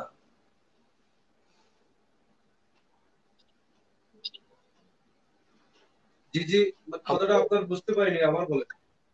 বিমানবন্দরে প্রবাসীরা কি ধরনের হয়রানির শিকার হচ্ছেন? হ্যাঁ, প্রবাসীরা এই যে আমি যে একটু আগে বললাম যে আমরা এই যখন এই দীর্ঘদিন পরে যখন যাচ্ছি এই বিভিন্ন বিমানবন্দরে গিয়ে যখন আমরা হাজির, বিশেষ করে মধ্যপ্রাচ্যের প্রবাসীদের কথা আমি বলছি, মধ্যপ্রাচ্যের প্রবাসীদেরকে আমাদেরকে একটু অন্য চোখে দেখা হয়, একটু অবহেলার চোখে দেখা হয়। কিন্তু ইউরোপ আমেরিকা থেকে যারা আসেন, লাল পাসপোর্টধারী যারা আসেন, তাদেরকে কিন্তু যথেষ্ট মূল্যায়ন এবং যথেষ্ট সম্মান, রেসপেক্ট করা হয়। কিন্তু সেই তুলনায় আমাদের মধ্যপ্রাচ্যের প্রবাসীদেরকে খুবই অবহেলা করা হয়। আমার দাবি যেটা, যে প্রবাসী যারা আমরা আছি, আমরা সবাই প্রবাসী, আমাদের সবাইকে যাতে এক চোখে দেখা হয়। আমি মধ্যপ্রাচ্য থেকে গেলাম, আরেকজন আমেরিকা থেকে, আরেকজন যুক্তরাষ্ট্র থেকে, সবাইকে যাতে এক চোখে দেখা হয়। আর আসল দেশপ্রেমিক বা বাংলাদেশকে এই যে রেমিটেন্স যারা পাঠাচ্ছেন, আমি যেটা আগে বলছি, আপনি হয়তো শুনছেন কিনা জানি না, মধ্যপ্রাচ্য থেকেই কিন্তু সিংহভাগ রেমিটেন্স বাংলাদেশে যাচ্ছে। বাংলাদেশের আজকে অর্থনৈতিক যে মজবুত ভিত্তি যখন মজবুত যেটা হয়, যেটা কিন্তু মধ্যপ্রাচ্যের আমাদের প্রবাসীদের বেশি অবদান। আপনি যদি এটা হিসাব মিলিয়ে দেখবেন যে আমরা মধ্যপ্রাচ্য থেকে বেশি রেমিটেন্স আমরা বাংলাদেশে পাঠাই, কারণ আমরা যা রুজি করি, যা ইনকাম করি, সব টাকাটা বাংলাদেশে পাঠাই, আমরা ওইখানে কিন্তু রুজি করি। তো সেই হিসাবে আমাদের প্রতি এই সরকার এবং মাননীয় পররাষ্ট্রমন্ত্রী, মাননীয় প্রবাসী কল্যাণ মন্ত্রী মহোদয়ের আমাদের মধ্যপ্রাচ্যের প্রবাসীদের প্রতি সুদৃষ্টি রাখার আমি অনুরোধ জানাচ্ছি। ধন্যবাদ শফিকুল ভাই। আমি শেষ মুহূর্তে চলে এসেছি আমাদের অনুষ্ঠানে। এবার আমি আবার আরেকবার দেশামূলক বিপুর কাছে যাব একটি বিষয় নিয়ে, যে আপনাদের একটু পরিচয় করে দিই। দেশামূলক বিপু বর্তমানে বিশ্ব স্বাস্থ্য সংস্থার একটা গুরুত্বপূর্ণ পদে সুইজারল্যান্ডে অবস্থান করছেন। তিনি এর আগে ওয়ার্ল্ড ব্যাংকে জব করেছেন, তার আগে তিনি এনবিআর এ ছিলেন, জাতীয় রাজস্ব বোর্ডে বড় কর্তা ছিলেন। তো আমি এ পর্যায়ে দেশামূলক বিপুর কাছ থেকে সংক্ষেপে একটু জানতে চাইবো, সেটা হচ্ছে এই যে আমাদের বিমানবন্দর নিয়ে যে কি বলবো বদনাম বা যে যে অভিযোগ, আমরা একটা সাজেশন বা মতামত চাইবো, পরামর্শ বা মতামত চাইবো যে কিভাবে আমরা এটাকে একটা শৃঙ্খলায় নিয়ে আসতে পারি। আসলে সমস্যাটা কোন জায়গায়? ধন্যবাদ সাজ্জাদ ভাই আপনাকে আবারও। আমি খুব ধৈর্য ধরে যারা হাজী শফিকুল ইসলাম সাহেবের বক্তব্য শুনছিলাম। ওনার অনেকগুলো অভিযোগের সঙ্গে আমি একটা প্রশ্ন বলেছেন যে পৃথিবীর অন্যান্য দেশে কিন্তু আপনার বিদেশিদের জন্য আলাদা লাইন আছে ঠিকই, কিন্তু বিদেশিদের লাইনটা হচ্ছে অনেক দীর্ঘ। দেশের যারা মানুষ তাদেরকে দ্রুত আপনার পার হওয়ার সুযোগ দেওয়া হচ্ছে। বাংলাদেশের ক্ষেত্রে ব্যতিক্রম, আমি জানি না অন্য অনেক সমস্যা থাকতে পারে। আমাদের দেখি বিদেশিরা খুব সহজেই পার হয়ে যাচ্ছেন, কিন্তু বাংলাদেশের নাগরিক, ওনাদের ক্ষেত্রে অনেক সময় লাগে। এটার একটা কারণ হচ্ছে হয়তো সংখ্যা। আমাদের দেশের মানুষ বেশি ট্রাভেল করেন, বিদেশিদের জন্য লাইন কিন্তু আপনার কিউ বেশি না, মাত্র 2-3টা। তাও যেহেতু ওনাদের সংখ্যা কম, তাড়াতাড়ি চলে যাচ্ছেন। আর যেহেতু আমাদের বাংলাদেশের নাগরিকের সংখ্যা বেশি, এটা একটা কারণ হতে পারে। আর আরেকটা কারণ হতে পারে সেটা আমি জানি না আপনাদের কতটা ভালো লাগবে। এটা হচ্ছে শৃঙ্খলা। আমরা কিন্তু বিদেশে গেলে, বিদেশের এয়ারপোর্টে গেলে আমরা অত্যন্ত সুশৃঙ্খল আচরণ করি, লাইনে দাঁড়াই, ধৈর্য ধরে অপেক্ষা করি, যা ইনস্ট্রাকশন দেওয়া হচ্ছে সেগুলো শুনি, স্ক্রিনে কি আছে ফলো করে অত্যন্ত ভদ্রভাবে থাকি। কিন্তু দেশে আসলে অনেক সময় মনে হয় এই তো আমারই দেশ, এখানে আমার সাথে কে এত মতবাড়ি করবে, কে এত কথা বলবে, এইসব এজেন্সিরা আবার কি, আমার দেশে চলে আসছে, আমি আমাকে তাড়াতাড়ি যেতে দিতে হবে। এইটা হলে, এই শৃঙ্খলার চিন্তাটা না থাকলে কিন্তু সমস্যা। সময় কিন্তু অন্য দেশেও লাগে। আপনি অন্য দেশের এয়ারপোর্টে গিয়ে আপনি কিন্তু মানে 200-250 জন মানুষের পিছনে দাঁড়িয়ে আছেন, পাসপোর্ট হাতে, আপনি ঘামছেন, আপনি 6 ঘন্টা ট্রাভেল করে আসছেন, তখন কিন্তু কারো কাছে আপনি কোনো অভিযোগ করেন না। কিন্তু একই পরিস্থিতিতে দেশে আসলে কিন্তু আপনি খুব অস্থির হয়ে যান, আপনি ঘামতে থাকেন, মাঝে মাঝে 2-4 জন গালিটালিও দিয়ে ফেলেন। এইরকম পরিস্থিতি যদি হয় দেশে, আমরা যারা ওনাদেরকে ম্যানেজমেন্টের কাজ করি, এয়ারপোর্টে যে কাস্টমস আছে, ইমিগ্রেশন আছে, আমাদেরও তো আপনার ধৈর্যের একটা সীমারেখা থাকে। আমিও তো আপনার 8 ঘন্টা পরিশ্রম করছি বা 12 ঘন্টা ডিউটি দেওয়ার পরে ঘামতে ঘামতে আপনাকে চেক করার দায়িত্ব প্রাপ্ত হয়েছি, সরকারের দায়িত্বই পালন করছি। তো যখন আমার প্রতি আচরণটা ঠিক হয় না, তখন কিন্তু আমার রিটেলিয়েশনটাও একটু অন্যরকম হয়ে যেতে পারে। এটা অনিচ্ছাকৃত, এবং এই ধরনের অভিযোগ আপনারা আমার মনে হয় আমার সঙ্গে একমত হবেন, আগে অনেক বেশি অভিযোগ ছিল, এখন পরিস্থিতির অনেক উন্নতি হয়েছে। আমরা আমাদের যে, আমি আপনারা জানেন, সাজ্জাদ ভাই অলরেডি বলেছি, আমি কাস্টমসে ছিলাম, জাতীয় রাজস্ব বোর্ডে ছিলাম। আমরা আমাদের অফিসারদেরকে কিন্তু প্রচুর প্রশিক্ষণ দেওয়ার চেষ্টা করছি এবং সংযত হয়ে আচরণ করার চেষ্টা করছি, ধৈর্য নিয়ে আচরণ করা, সহ্য ক্ষমতা, যে আমরা ধৈর্যের সাথে, এবং তাদেরকে অনেক আপনার সাইকোলজিক্যাল ইমোশনাল ট্রেনিং দেওয়ার চেষ্টা করি, যে আমাদের যারা পরিশ্রম করে আছেন ওনারা কিন্তু সাইকোলজিক্যালি ওনারা মনে করেন, এবং দেশে আসার পর ওনারা যে ফিল করেন যে এটা আমার দেশ, এইটা কিন্তু দেশের প্রতি ভালোবাসা থেকেই হয়। এই ট্রেনিং গুলো আমরা দেওয়ার চেষ্টা করি, যে আপনি যত ক্লান্তই হন, উনি কিন্তু জানেন না আপনি যে 11 ঘন্টা ধরে এখানে আছেন এবং সারা রাত ঘুমান নেই, এটা কিন্তু ওনার জানার কথা না, বা এটাই হচ্ছে ট্রেন, ওনার এটা কনসিডার করারও কথা না। ধৈর্য আপনাকেই ধরতে হবে। সেই কারণে আপনারা, আমি জানি না একমত হবেন কিনা, পরিস্থিতি কিন্তু গত 10 বছর আগে যেরকম ছিল তার তুলনায় এখন অনেক অনেক ভালো। আমি অন্য সংস্থার দায়িত্ব নিব না, কাস্টমস এর দিক থেকে, কাস্টমস চেকিং বা যে স্ক্রিনিং ইত্যাদিতে এখন পরিস্থিতির আমূল উন্নতি হয়েছে, এবং সাধারণত খারাপ ব্যবহারের শিকার এখন হন না। যদিও 1-2টা ঘটনা ঘটে, সেগুলো বিচ্ছিন্ন ঘটনা, সেগুলো ওই কারণেই হয়। কখনো ওই দিক থেকে যদি আচরণটা ঠিক না হয়, তাইলে আমাদের এই দিক থেকে আচরণটা মাঝে মাঝে আউটব্রাস্ট হতে পারে। কখনো হয়তো জোরে কথা বলা হয়ে যায়, চিৎকার করে যদি আমাকে যদি প্রপারলি অ্যাড্রেস করা না হয়, তখনও আমার ধৈর্যচ্যুতি হতে পারে। সেই কারণে ছোট ছোট কিছু ঘটনা আছে, সেগুলো আমরা অ্যাড্রেস করার চেষ্টা করছি। তো এইটা ইনশাআল্লাহ থাকবে না। আর আরেকটা হচ্ছে, আপনাদের অনেক সময় লাগে ঢুকতে বেরোতে, এইটারও আরেকটা কারণ, আমাদের এয়ারপোর্টটা এখনো খুবই ছোট, আমাদের প্রচুর মানুষ এখন ট্রাভেল করেন দিনে, প্রায় কত, আমার মনে হয় এখন স্বাভাবিক সময়, করোনাকালীন তো এখন একটু কমই আছে, স্বাভাবিক সময় আমাদের দৈনিক ফ্লাইটের সংখ্যা এখন 60-70টার উপরে একদিনে। তার মানে কি পরিমাণ ব্যস্ত এয়ারপোর্ট হয়েছে, কিন্তু এয়ারপোর্টে জায়গা বাড়েনি। তো যখন এয়ারপোর্টের তৃতীয় প্রকল্পের এক্সটেনশন হচ্ছে, এই কাজটা শেষ হয়ে গেলে আমরা যখন একটা আকর্ষণীয় উন্নত এয়ারপোর্ট পাবো, তখন আমাদের মন মানসিকতায় ও আমাদের প্রফেশনাল নিশ্চয়ই চেঞ্জ আসবে, দুই দিক থেকে, আপনাদের দিক থেকে এবং আমাদের দিক থেকেও। তাহলে নিশ্চয়ই এটা একটা পরিবেশটাও আগের থেকে অনেক বেশি উন্নত হবে। আর আপনারা যে ঘুষ ইত্যাদির অভিযোগ করেছেন, আপনি অন্য সংস্থা নিয়ে কথা বলেছেন, সেটা নিয়ে আমি মন্তব্য করতে চাই না, তবে সব দিক থেকেই উন্নতিটা হচ্ছে আগের থেকে। আমি এই ক্ষেত্রেও বলতে পারি পরিস্থিতি আগের থেকে ভালো হচ্ছে, বাট একদিনেই ও রাতারাতি কোনো কিছু বদলে যায় না। আমেরিকা আজকে আমেরিকা হয় নাই, আরব আমিরাতও একদিনেই আরব আমিরাত হয় নাই, তো বাংলাদেশও একদিনেই হঠাৎ করে বদলে অন্য কোনো উন্নত দেশের মতো হয়ে যাবে না। উন্নতিটা হবে ধীরে ধীরে, এবং আমার মনে হয় আপনারা একমত হবেন, ধীরে ধীরে উন্নতিটা হচ্ছে এবং চোখে পড়ার মতো উন্নতি হচ্ছে। এবং আমিও যখন আপনার দেশে যাই, আমি আমার গায়ে তো আমি সাবেক শুল্ক বা বর্তমান শুল্ক কর্মকর্তা বা এনবিআর ইত্যাদি কিছু লেখা থাকে না, এবং আমাদেরকে কিন্তু সবাই যে চিনবে তাও না।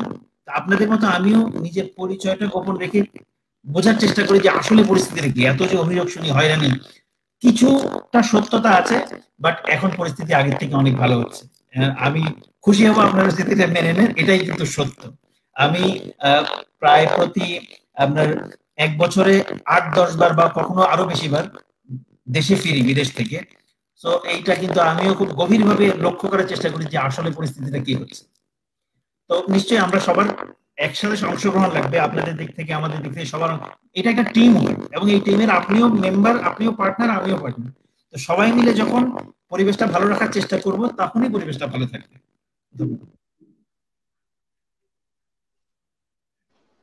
ধন্যবাদ। সর্বশেষ আমি আরেকবার শফিকুল ইসলাম সাহেবের কাছে যাব, কারণ নজরুল ইসলাম সাহেবের সিস্টেমটা একটু ইডর দেখাচ্ছে, যে কারণে আমরা ভালো কথা বলতে পারছি না। এই জন্য শফিকুল ইসলাম সাহেব, আপনি সর্বশেষ 2 মিনিটের যদি সর্বশেষ আপনার দর্শকের উদ্দেশ্যে যদি কিছু বলার থাকে বা আপনার কোনো দাবি দেওয়া থাকে একটু বলতেন। আমি জি থ্যাংক ইউ। আমি আমার স্যারের সাথে সম্পূর্ণ একমত। ইহতেশাম স্যার যে বক্তব্য দিয়েছেন, যে আসলে আমরা যারা দীর্ঘদিন প্রবাসে থাকার পরে যখন বাংলাদেশে যাই, বাংলাদেশে এয়ারপোর্টে গিয়ে দাঁড়ালে মনে হয় এটা আমার দেশ, তো আমি এখানে কেন লাইন ধরবো, কেন আমি ধৈর্য ধরে দাঁড়াবো। ওইখানে যাওয়ার পরে আর আমাদের ধৈর্য ধরতে আমাদের মন চায় না। এটা আমি স্যারের সাথে সম্পূর্ণ একমত। আমাদের অনেক চেঞ্জ হতে হবে, আমাদের মন মাইন্ডও উন্নত করতে হবে। তবে বাংলাদেশের পরিস্থিতি তথা এয়ারপোর্টের অবস্থা আগের চেয়ে অনেক উন্নতি হয়েছে, সেটা সাধারণ জনগণ এবং আমরা যারা কমিউনিটিতে কাজ করি আমরা সবাই জানি, সাধারণ জনগণের মুখ থেকে শুনি। কিন্তু এরপরেও যেখানে মানুষ বেশি পায় ওই জায়গায় আবার চাহিদা মানুষের বেশি থাকে। মাননীয় প্রধানমন্ত্রী জননেত্রী শেখ হাসিনার নেতৃত্বে আজকে বাংলাদেশ বিশ্বের দরবারে মাথা উঁচু করে দাঁড়িয়েছে। প্রত্যেকটি সেক্টরে বাংলাদেশ অনেক উন্নত হয়েছে, যেগুলো একটা একটা করে এখানে পর্যালোচনা করার সময় নাই। কিন্তু সেই হিসাবে জনগণের চাহিদাও দিন দিন মাননীয় প্রধানমন্ত্রী সরকারের প্রতি, আওয়ামী লীগ সরকারের প্রতি মানুষের চাহিদাও দিন দিন বেড়ে যাচ্ছে। তো সেই দিক থেকে আমি কথাগুলো বলছি। স্যার তো একজন এটা সেক্টরের সাথে স্যার জড়িত আছে, আমরা কমিউনিটিতে কাজ করি, আমি রাজনীতি করি, আমার দল আওয়ামী লীগ। তো সেই হিসাবে আমি তো আরো বেশি বলার কথা। তো আমি আমার যে কথাগুলা একটি কথা আপনার জ্ঞাতার্থে বলছি। এই যে এয়ারপোর্টের হয়রানিটা যে বর্তমানে যে ভিজিট বিষয়, আপনারা জানেন এখন পর্যন্ত কুয়েত থেকে সরাসরি বাংলাদেশে কোনো ফ্লাইট চালু হয়নি, কারণ কুয়েতের করোনার অবস্থা খুবই ভালো না। সেই হিসাবে তারা 28টা রাষ্ট্র তারা নির্বাচন করেছে, এই 28টা রাষ্ট্র থেকে সরাসরি তার দেশে লোক ঢুকতে পারবে না। সেই হিসাবে বাংলাদেশে যারা কুয়েত প্রবাসীরা যারা বাংলাদেশে ছুটিতে আছে, কারো 1 বছর, কারো 10 মাস, কারো 8 মাস 9 মাস হয়ে গেছে। এই লোকগুলা বাংলাদেশে তার কুয়েতের করোনার অবস্থাও খারাপ, কিন্তু এরপরেও তাদের জানেন মায়া ছেড়ে তারা কুয়েত যাওয়ার জন্য আবার প্রস্তুতি নিচ্ছে। যেহেতু সরাসরি যেতে পারছে না, তখন তারা বলছে থার্ড কান্ট্রি আপনি কোয়ারেন্টাইন করে আপনি ঢুকতে পারেন। তখন দুবাইতে যখন টুরিস্ট ভিসা খুলেছে, তখন সবাই দুবাইকে ফলো করছে। দুবাই ভিজিট ভিসা নিয়ে তারা, এই কুয়েতের প্রবাসীরা ভিজিট ভিসা নিয়ে তারা দুবাই আসবে, দুবাই 14 দিন কোয়ারেন্টাইন করে দুবাই থেকে করোনা টেস্ট দিয়ে আবার তারা কুয়েতে যাবে। সবচেয়ে দুঃখের বিষয় হলো এই কুয়েত প্যাসেঞ্জার গুলাকেও তারা কুয়েতের পাসপোর্ট দেখতেছে, কুয়েতের ভিসা দেখতেছে, কুয়েতের রিটার্ন টিকিট আছে, সে কুয়েতে যাবে, ওই লোকগুলাকে ওই এয়ারপোর্টে আটকিয়ে এক একটা লোকের কাছ থেকে 25,000 30,000 টাকা মানে নির্লজ্জের মতো এই ইমিগ্রেশনের এই পুলিশগুলা নিয়ে এরপরে লোকগুলা ছেড়ে দিচ্ছে। এই বিষয়গুলা আমি এই যে আপনার মাধ্যমে এবং স্যারের মাধ্যমে আমাদের সরকারের ঊর্ধ্বতন কর্তৃপক্ষ মাননীয় স্বরাষ্ট্রমন্ত্রীর নজরে আনার জন্য আমি আপনার এই টিভির মাধ্যমে আমি দাবি জানাচ্ছি। এটা আমাদের এই প্রবাসীদের, যারা যেহেতু কুয়েত প্রবাসীরা আমাদের এই ভাই ওনারা সহি সালামতে যাবে। আজকে অনেক হয়রানি হচ্ছে তারা, কারণ হলো দুবাই হয়ে ঘুরে যেতে তাদের 2 থেকে 2.5 লক্ষ টাকা খরচ হচ্ছে। ওই জায়গায় যদি আবার এয়ারপোর্টে তারপরে যদি আরো 30,000 40,000 টাকা নেয়, তাহলে লোকগুলা টাকাগুলো দিবে কোথেকে? ওরা তো এমনিই ক্ষতিগ্রস্ত। তো ধন্যবাদ আপনাকে, স্যারকেও ধন্যবাদ, আর আমাকে এই আপনাদের সাথে সম্পৃক্ত করার জন্য আমি সংযুক্ত আরব আমিরাতের কমিউনিটির পক্ষ থেকে এবং দুবাই আওয়ামী লীগের পক্ষ থেকে এবং সিলেট বিভাগ উন্নয়ন পরিষদ সংযুক্ত আরব আমিরাতের পক্ষ থেকে আপনাদেরকে ধন্যবাদ জানাই। ধন্যবাদ শফিকুল ইসলাম আপনাকেও, আপনি আপনার ব্যস্ততা সত্ত্বেও আমাদেরকে সময় দিয়েছেন। এবার আমি নজরুল ইসলামের কাছ থেকে 2 মিনিট শুনবো, আপনার মতামত যদি একটু সংক্ষেপে বলতেন। নজরুল ইসলাম রোহেল, আপনাদেরকে ধন্যবাদ। আসলে এখানে আপনাদের কথা আমি মনোযোগ সহকারে আমি শুনেছি। এখানে স্যার অত্যন্ত সুন্দরভাবে কথা উপস্থাপনা করেছেন, আমি খুব মনোযোগ সহকারে শুনেছি প্রত্যেকটা কথা। আমার প্রথম প্রশ্নটা হলো, আসলে আমরা প্রবাসে থাকি, আপনারা জানেন আমরা কিভাবে প্রবাসে আসছি। এখানে যারা কমিউনিটি কিংবা রাজনীতির সাথে জড়িত, বিশ্বাস করেন আমি বুকে হাত দিয়ে বলতে পারবো, এরা কিন্তু নিঃস্বার্থ কাজ করে যাচ্ছে। এখানে যারা আওয়ামী লীগ, আমি আওয়ামী লীগ করি, আমি একটা স্টেট শারজাহ আওয়ামী লীগের সাধারণ সম্পাদক। এখানে আমি কিংবা হাজী শফিকের মতো ওনার মতো ব্যক্তি কেউ কিন্তু টেন্ডারবাজি করেন নাই। আমরা নিজের সকালে কাজে যাই, গাম জড়িয়ে কিন্তু আমার অসহায় প্রবাসী একটা ভাইয়ের পাশে আমরা যাই, গিয়ে ওদেরকে সান্ত্বনা দেই। কিন্তু আমাদের দুঃখের বিষয় হলো, আপনারা জানেন এই যে গত করোনার সময় 18 বিলিয়ন ডলার এই প্রবাসী ভাইয়েরা বাংলাদেশের রেমিটেন্স দিয়েছে। স্যার অবশ্যই জানেন, আপনি অবশ্যই জানেন। কিন্তু এর মধ্যে কোন কোন দেশ ছিল? সংযুক্ত আরব আমিরাত, দোহা, কাতার, সৌদি আরব, কুয়েত, মালয়েশিয়া এবং একটি দেশ আছে ইউরোপের মধ্যে সম্ভবত মানে যুক্তরাজ্য, যদি আমার ভুল না হয়। এই যাই হোক, তাহলে এত কিছু করার পরে আমাদেরকে কলমে কাটায় আমাদের লিখে আমরা জাতি সম্পদ, আমরা জাতীয় সম্পদ, আমরা দ্বিতীয় মুক্তিযুদ্ধ, অনেক কিছু আমাদের সম্পর্কে লেখা হয়। কিন্তু বিশ্বাস করেন, স্যার বলছেন এয়ারপোর্টে, ঠিক আছে আমরা বিদেশি প্রবাসী দেখেন, আমরা যারা প্রবাসী, স্যার অবশ্যই জানেন যারা প্রবাসী তাকে একটা ভার্সিটি না 10টা ভার্সিটির সমান, ওদের অনেক কিন্তু ওরা শিখে। যারা প্রবাসী আসে অনেকে কিন্তু 8 পাস 7 পাস করে 6 5 পাস করে এখানে আসে প্রবাসী, কিন্তু বিভিন্ন বহির্বিশ্বের বিভিন্ন দেশের মানুষের সাথে চলাফেরা করে, বসবাস করে, ওরা কিন্তু চলাফেরা করে, ওরা জানে বিভিন্ন ভাষায় ওরা কথা বলতে জানে। কিন্তু তাদের যে একটা যেমন 3 বছর পরে, 4 বছর পরে, 5 বছর পরে ওদের মা বাবা স্ত্রী বাচ্চা কাচ্চা দেখার জন্য যখন প্রবাসে যাবে, এয়ারপোর্টে যাবে, এয়ারপোর্টে তো ওরা কিন্তু লাইন ধরেই, আমি মনে করি 100-র মাঝে অন্তত পক্ষে 99 প্রবাসীরা কিন্তু তারা ডিসিপ্লিন মেনটেন করে কিন্তু লাইনে দাঁড়িয়ে থাকে। কিন্তু অনেকেই কিন্তু সুন্দর সৎ আচরণ, আমি প্রত্যেক অফিসারের কথা বলছি না, 2-1 জন দেখেন, মাননীয় প্রধানমন্ত্রী জননেত্রী শেখ হাসিনা দেশকে উন্নত করতেছেন, কিন্তু 2-1টা ওই যে একটা কথা আছে না, দুধের মধ্যে একটা তেলাপোকা পড়ে গেলে সম্পূর্ণ দুধ নষ্ট হয়ে যায়, কিংবা একটু কেরোসিন পড়ে গেলে। কিন্তু সরকার তো জননেত্রী শেখ হাসিনা একার পক্ষে সম্ভব না, ওনার ডাইনে বাওয়ের সামনে পিছনে অনেকেই আছে সরকারের দায়িত্বপ্রাপ্ত যে নিয়োগগুলা দিয়ে থাকেন, তারা তো প্রত্যেকে খারাপ না, আমি তাদের প্রত্যেকে খারাপ বলবো না, 2-1 জনের কারণে দেশের ভাবমূর্তি নষ্ট হচ্ছে। আমি আজকে স্যারের মাধ্যমে, আপনার চ্যানেলের মাধ্যমে আমি এইটুকু বলবো, আমি একজন সাধারণ প্রবাসী হিসাবে, যেহেতু আমিও রাজনীতির সাথে জড়িত, আমিও একজন মানে কমিটি নেতৃবৃন্দের সাথে জড়িত, আমার বিনীত অনুরোধ থাকবে, আপনারা অন্তত পক্ষে এই প্রবাসী ভাইদের কে যেভাবে এয়ারপোর্টে হয়রানি না করা হয়, আপনারা স্বরাষ্ট্রমন্ত্রী সহ প্রত্যেকের সাথে আপনারা শেয়ার করবেন, এটা আমার অনুরোধ রইল আপনার প্রতি। আর আমার শেষ কথাটা হলো, আসলে আমরা কিছু চাই না, আমরা একটু ভালোবাসা চাই আপনাদের। আমরা চাই না যে, আমরা চাই যারা অফিসার আপনারা আছেন, যারা মানে বিমানবন্দরে এয়ারপোর্টে, আপনাদের সুন্দর মানে আচরণ। বিশ্বাস করেন, আমি বুকে হাত দিয়ে বলতে পারি, আমি কয়েকবার কিন্তু আমি দেশে গেছি, আমার চোখের সামনে অনেক কাহিনী ঘটছে। আমি সেখানে রাজনৈতিক প্রোগ্রামে মানে অনেকবার বক্তব্য দিয়েছি, অনেক মানে মন্ত্রী মহোদয়ের, এমপি মহোদয়ের মানে প্রোগ্রামে বক্তব্য দিয়েছি, সেটা আমি তুলে ধরার চেষ্টা করেছি। কিন্তু আমরা প্রবাসীরা শুধু একটু ভালোবাসা চাই আপনাদের।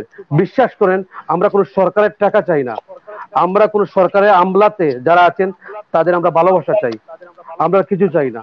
কারণ আমিও জননেত্রী শেখ হাসিনার একজন মানে খুদে কর্মী হিসাবে বলছি, দেশ উন্নত হচ্ছে, কিন্তু যারা সরকারের বিভিন্ন পর্যায়ে মানে কর্মরত আছেন সবাই না, 2-1 জনের কারণে সরকারের ভাবমূর্তি নষ্ট হচ্ছে। আমার উদারত আহ্বান আপনাদের কাছে, স্যারের কাছে, আপনাদের মানে কর্ণপাত করলাম, আপনারা দেখবেন এবং আমাদের প্রবাসীর দিকে আপনারা সুনজর দিবেন ইনশাআল্লাহ। আবার আপনাকে ধন্যবাদ জানাই, এবং যারা লাইভ দেখতেছেন প্রত্যেককে আমার ব্যক্তিগত পক্ষ থেকে আমি ধন্যবাদ, এবং প্রত্যেকের সুস্বাস্থ্য দীর্ঘায়ু কামনা করে আমি আপনাদের কাছ থেকে হয়তো বিদায় নেব। আপনারা ভালো থাকেন, আপনারা সুস্থ থাকেন। আসসালামু আলাইকুম। আমার মনে হয় যে এদের সামনে হকের কাছে আরো কারণ হচ্ছে যে এখানে ত্রাতার ভূমিকা এতে সামূলক, যদিও তিনি একজন সাবেক রাজস্ব কর্মকর্তা, তারপরেও আমার প্রবাসী ভাইরা তার কাছ থেকে কোনো আশার বাণী বা সান্ত্বনার বাণী শুনতে চায়। এদেশামূলক বিপ। ঠিক আছে, আমাকে কিন্তু এনেছিলেন প্রবাসী হিসেবে আলোচনা করার জন্য, এবং আমারও ওনাদের মতোই আমার নিজের দুঃখ কষ্ট সুখ ইত্যাদি নিয়েই কথা বলার কথা, কিন্তু আলোচনা এমন পর্যায়ে চলে গেছে এখন দেখছি আমি একদিকে আবার ওনারা আরেকদিকে। আমরা কিন্তু সবাই আপনাদের মতো, আমিও এখন প্রবাসী, আমারও এয়ারপোর্টে গিয়ে ওই রকমই লাইনে দাঁড়িয়ে থাকা লাগে, লাইনে দাঁড়িয়ে থেকে আপনাদের মতোই আমার লাগেজ স্ক্রিনিং হয়, তারপর লাইন ধরে আস্তে আস্তে বের হই। যাই হোক, তারপরে যেহেতু সরকারি চাকরি এখনো ছাড়ি নাই, লিএনএ এখানে কাজ করছি, আমি এমবিআর এখনো আছি, কিন্তু শুধু লিএনএ 2 বছরের জন্য বিশ্ব স্বাস্থ্য সংস্থায় কাজ করছি। তো সেই জন্য কিছুটা দায় দায়িত্ব আমার উপরও বর্তায়, এবং আমি আপনাদের যে অভিযোগ এগুলো সবই স্বীকার করে নিচ্ছি যে এখনো পরিস্থিতি খুব আশানুরূপ হয়নি। আমরা চেষ্টা করছি, আপনারা জানেন এবং আপনারা নিজেরাও স্বীকার করেছেন পরিস্থিতি আগের থেকে ভালো হয়েছে এবং ইনশাআল্লাহ আরো অনেক ভালো হবে। তো এটার জন্য আমাদের সবার একসঙ্গে অংশগ্রহণ দরকার, এবং সবাই ভালোভাবে চেষ্টা করলেই ইনশাআল্লাহ হবে। এবং আমরা জানি একটা বিষয়, আমি এখানে বলে আপনাদের সবার সাথে একমত হয়েই বলি, বাংলাদেশ কিন্তু অন্য দেশের মতো না। জাতি হিসেবে আমরা ভীষণ একটা আবেগপ্রবণ জাতি, ইমোশনাল জাতি।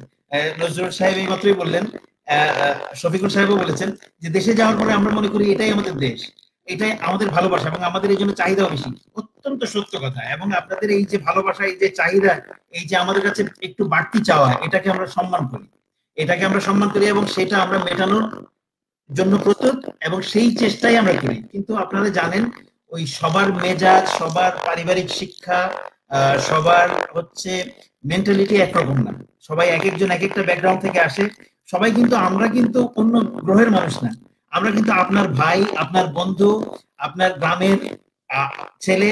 আমি যেরকম সাজ্জাদ ভাই শহরের ছেলে, আমরা একসাথে বড় হয়েছি। তো আমরা সবাই কিন্তু, আমাদের যারা কলিগ আছে, আমাদের ইন্সপেক্টর সাহেবরা আছে, সিনিয়র অফিসাররা আছেন, সবাই কিন্তু আপনাদেরই একজন, আপনাদের পরিবারের, আপনাদের গ্রামের, আপনাদের শহরের, আপনাদের ভাই, আপনাদের বন্ধু। তো আমরা আর আপনারা একই। মাঝে মাঝে যে মেজাজ আমাদের একটু খারাপ হয়ে যায় কোনো অস্বাভাবিক পরিস্থিতিতে, এটা কিন্তু আপনাদেরও খারাপ হবে, আমাদের একইভাবে খারাপ হয়। তো এইটা আমাদের উপর আপনারা কোনো রাগ রেখেন না, অভিমান রেখেন না, বরং আসেন সবাই মিলে একসাথে কিভাবে চেষ্টা করে পরিবেশটাকে আরো ভালো করা যায়। এয়ারপোর্টে অনেকগুলো এজেন্সি একসাথে কাজ করে, এক এক এজেন্সির এক এক রকম দায়িত্ব এবং এক এক রকম কাজ। অনেক সময় দেখি যে কোনো কাজেই হচ্ছে একটা দুটো এজেন্সিকে দায়ী করা হয়, যারা এয়ারপোর্টে কাস্টমস এর বাইরে নেয়, অথচ যেই বিষয়টার অবতারণা করা হলো সেটার সাথে হয়তো কাস্টমস একেবারেই জড়িত। হয়তো সিকিউরিটি চেকিং নিয়ে একটা আলোচনা হচ্ছে, কিন্তু বলা হচ্ছে কাস্টমস এর বাইরে। তো এইরকম। বাট আমি কোনো সংস্থাকে আলাদাভাবে সিঙ্গেল আউট করতে চাই না। সব সংস্থাই কিন্তু আপনাদেরকে কিভাবে ভালোভাবে সার্ভ করা যায় সেই চেষ্টা করেন। সব সংস্থাই হচ্ছে আপনাদের সেবার জন্য কাজ করে যাচ্ছে। আপনাদের যে রেমিটেন্সের টাকা, আপনাদের যে ট্যাক্স, সেটা দিয়ে হচ্ছে আমরা বেতন পাই, এটা আমরা জানি। এবং আমাদের এখনকার ট্রেনিং গুলোতে আমরা আমাদের অফিসারদেরকে খুব ভালোভাবে এইটাই বোঝানোর চেষ্টা করি যে আমাদের মালিক কিন্তু হচ্ছে ওনারা, যারা হচ্ছেন ওয়েজ আর্নার এবং যারা ট্যাক্স দেন তারা আমাদের মালিক, আমাদের বেতন ওনারা দেন, আমরা হচ্ছে কর্মচারী, পাবলিক সার্ভেন্ট। মাঝে মাঝে আমাদের অনেকেই এটা ভুলে যান, আমাদের কিন্তু আমরা সিভিল সার্ভেন্ট অথবা পাবলিক সার্ভেন্ট, মানে চাকর কিন্তু আমি, আপনি আমার মালিক, আমার কিন্তু সেইভাবেই দেখার কথা। এখন ওই যে আমাদের ব্রিটিশ শাসনামল থেকে সরকারি চাকরি করে সরকারের বড় চেয়ারে বড় পদে আসীন হলে আমরা অন্য মানুষ হয়ে যাই, আমরা বাঘভাল্লুক হয়ে যাই, এটা উচিত না। এটা আমরা আমাদের ট্রেনিং এ এগুলাই কিন্তু এখন সব থেকে গুরুত্বপূর্ণ ট্রেনিং। বড় বড় ট্রেনিং এর থেকে বেশি গুরুত্বপূর্ণ ট্রেনিং হচ্ছে কিভাবে মানুষের সাথে ভালো ব্যবহার করা যায়, কিভাবে মানুষকে ভালোভাবে সার্ভ করা যায়, কিভাবে অফিসের পরিবেশ উন্নত করা যায়, কিভাবে মানুষকে আরো সেবা দেওয়া যায়, ঘরে ঘরে সেবা পৌঁছে দেওয়া যায়। আমাদের প্রধানমন্ত্রীও সেই শিক্ষাই আমাদেরকে দিচ্ছেন এবং আমরাও আমাদের জুনিয়র অফিসারদেরকে সেভাবেই শেখানোর চেষ্টা করছি। তবে আশা করি পরিস্থিতি দিন দিন ভালো হবে। আপনারা যে স্বীকার করেছেন আগের 10 বছর থেকে এখন যেরকম ভালো আছে, আগামী 10 বছর পরে দেখবেন আরো অনেক ভালো হবে এবং খুব দ্রুত আমরা উন্নত দেশে আপনারা যেসব সেবা পেয়ে অভ্যস্ত, আমরা সেই ধরনের পর্যায়ে খুব দ্রুত চলে যেতে পারবো বলে আমি বিশ্বাস করি। আপনাদের সবার সঙ্গে সময় কাটিয়ে কথা বলে আমি অত্যন্ত খুশি হয়েছি, আমি অত্যন্ত আনন্দ পেয়েছি এবং এই ধরনের সুযোগ পেলে বিভিন্ন বিষয়ে আপনাদের সঙ্গে আরো এক্সচেঞ্জ অফ ভিউজ, আরো আলোচনা করতে পেলে খুশি। ধন্যবাদ সবাই। ধন্যবাদ এতেশামুল হক বিপু, ধন্যবাদ জানাই নজরুল ইসলাম রোহেল এবং ধন্যবাদ জানাই শফিকুল ইসলামকে। আপনারা আপনাদের মূল্যবান সময় দিয়েছেন দর্শক, এবং যারা শুনছে তারা নিশ্চয়ই অনুধাবন করতে পেরেছেন আজকের আলোচনায় বেশ কয়েকটি বিষয় খুব জোরালো ভাবে এসেছে। তার মধ্যে এক নম্বর হচ্ছে আরব আমিরাতে যারা ভিজিট ভিসা নিয়ে যাচ্ছেন ওরা ভিসা খুলেছে, কিন্তু আমাদের বিমানবন্দরে কেউ কেউ বুঝে হোক বা না বুঝে হোক আমাদের প্রবাসীদেরকে যেতে দিচ্ছে না বা পয়সা দাবি করছে, এটা অত্যন্ত দুঃখজনক। তেমনি ভাবে আরো একটি বিষয় দাবি এসেছে, সেটা হলো যে প্রবাসীদেরকে যেন সম্মানের সাথে রিসিভ করা হয়, তাদেরকে ভিআইপি মর্যাদা দিয়ে যেন আমাদেরকে রিসিভ করা হয়, তাদেরকে সুন্দর আপ্যায়ন যাতে করা হয়, এই দাবি উঠেছে। একই সাথে এই আলোচনা দাবি উঠেছে যারা বিদেশগামী বিভিন্ন ভিটে মাটি বিক্রি করে সহায় সম্পদ বিক্রি করে বিদেশে যাবে লক্ষ লক্ষ টাকা, 40,000 টাকার জায়গায় 5 লাখ 10 লাখ টাকা দিয়ে বাইরে যাচ্ছে, কিন্তু এয়ারপোর্ট ইমিগ্রেশন তাদের কাছ থেকে টাকা দাবি করছে। এই দাবি অত্যন্ত গুরুতর এবং এই অভিযোগ অবশ্যই গুরুতর। আশা করছি প্রশাসন এসব বিষয়ে নজর দিবেন এবং এই সত্যিকার অর্থে এই ধরনের কোনো দুর্নীতিপরায়ণ কর্মকর্তা যদি সেখানে থেকে থাকেন অবশ্যই তাকে সেখান থেকে সরিয়ে দেওয়া উচিত বলে আমরা মনে করি। আমরা একই সাথে মনে করি যে আমাদের যে অর্থনৈতিক টাকা যারা টিকিয়ে রেখেছে ঘোরাচ্ছে সেই প্রবাসী ভাইদের প্রতি আমাদের সবসময় শ্রদ্ধা থাকা উচিত এবং তাদের সম্মান দেওয়া উচিত এবং তাদেরকে যথাযথ তাদের সম্মান জানানো উচিত। একই সাথে তাদের আন্তরিকভাবে বাংলাদেশ রিসিভ করা উচিত, তাদের সুযোগ সুবিধা বৃদ্ধি করা উচিত। আমাদের সরকারের নানামুখী জনকল্যাণমূলক উদ্যোগ রয়েছে, এর মধ্যে প্রবাসী কল্যাণ মন্ত্রণালয়, আমি জানি না বিশ্বের কোথাও এটা আছে কিনা, প্রবাসী কল্যাণ ব্যাংক আমি জানি না অন্য কোথাও আছে কিনা, শ্রম অধিদপ্তর মতো প্রতিষ্ঠান, প্রবাসী কল্যাণ মন্ত্রণালয় বা প্রবাসীদের জন্য নানা অধিদপ্তর বিভিন্ন প্রতিষ্ঠান আছে কিনা আমি জানি না। আমাদের এতগুলো প্রতিষ্ঠান এই জন্যই আছে যে প্রবাসীদের কল্যাণেই আছে, তার প্রতিষ্ঠান আছে কিন্তু তার কাজ নেই, তাহলে তো হলো না। আমরা আশা করবো যে সরকার প্রতিটা অর্গান এসব বিষয়ে সক্রিয় হবেন এবং এদের সামূলক বিপুর কাছ থেকে যে একটি বিষয় এসছে সেটা হলো যে সরকার আন্তরিক, সরকারের বড় বড় কর্মকর্তা যারা আছে তারাও আন্তরিক, কিন্তু কিছু কিছু দুষ্ট লোকের জন্য পুরো ডিপার্টমেন্ট যেন দায়ী না হয়, সেই দুষ্ট লোকদেরকে খুঁজে বের করতে হবে, তাদেরকে আইনের আওতায় আনতে হবে, এই আশাবাদ ব্যক্ত রেখে এবং সবাইকে আবারও নোয়া ভিশনের পক্ষ থেকে, প্রবাসী নিউজের পক্ষ থেকে অভিনন্দন জানিয়ে, শুভেচ্ছা জানিয়ে এবং আবারও একসাথে হওয়ার প্রত্যয় জানিয়ে আজকের মতো এখানে শেষ করছি। ধন্যবাদ। আল্লাহ হাফিজ।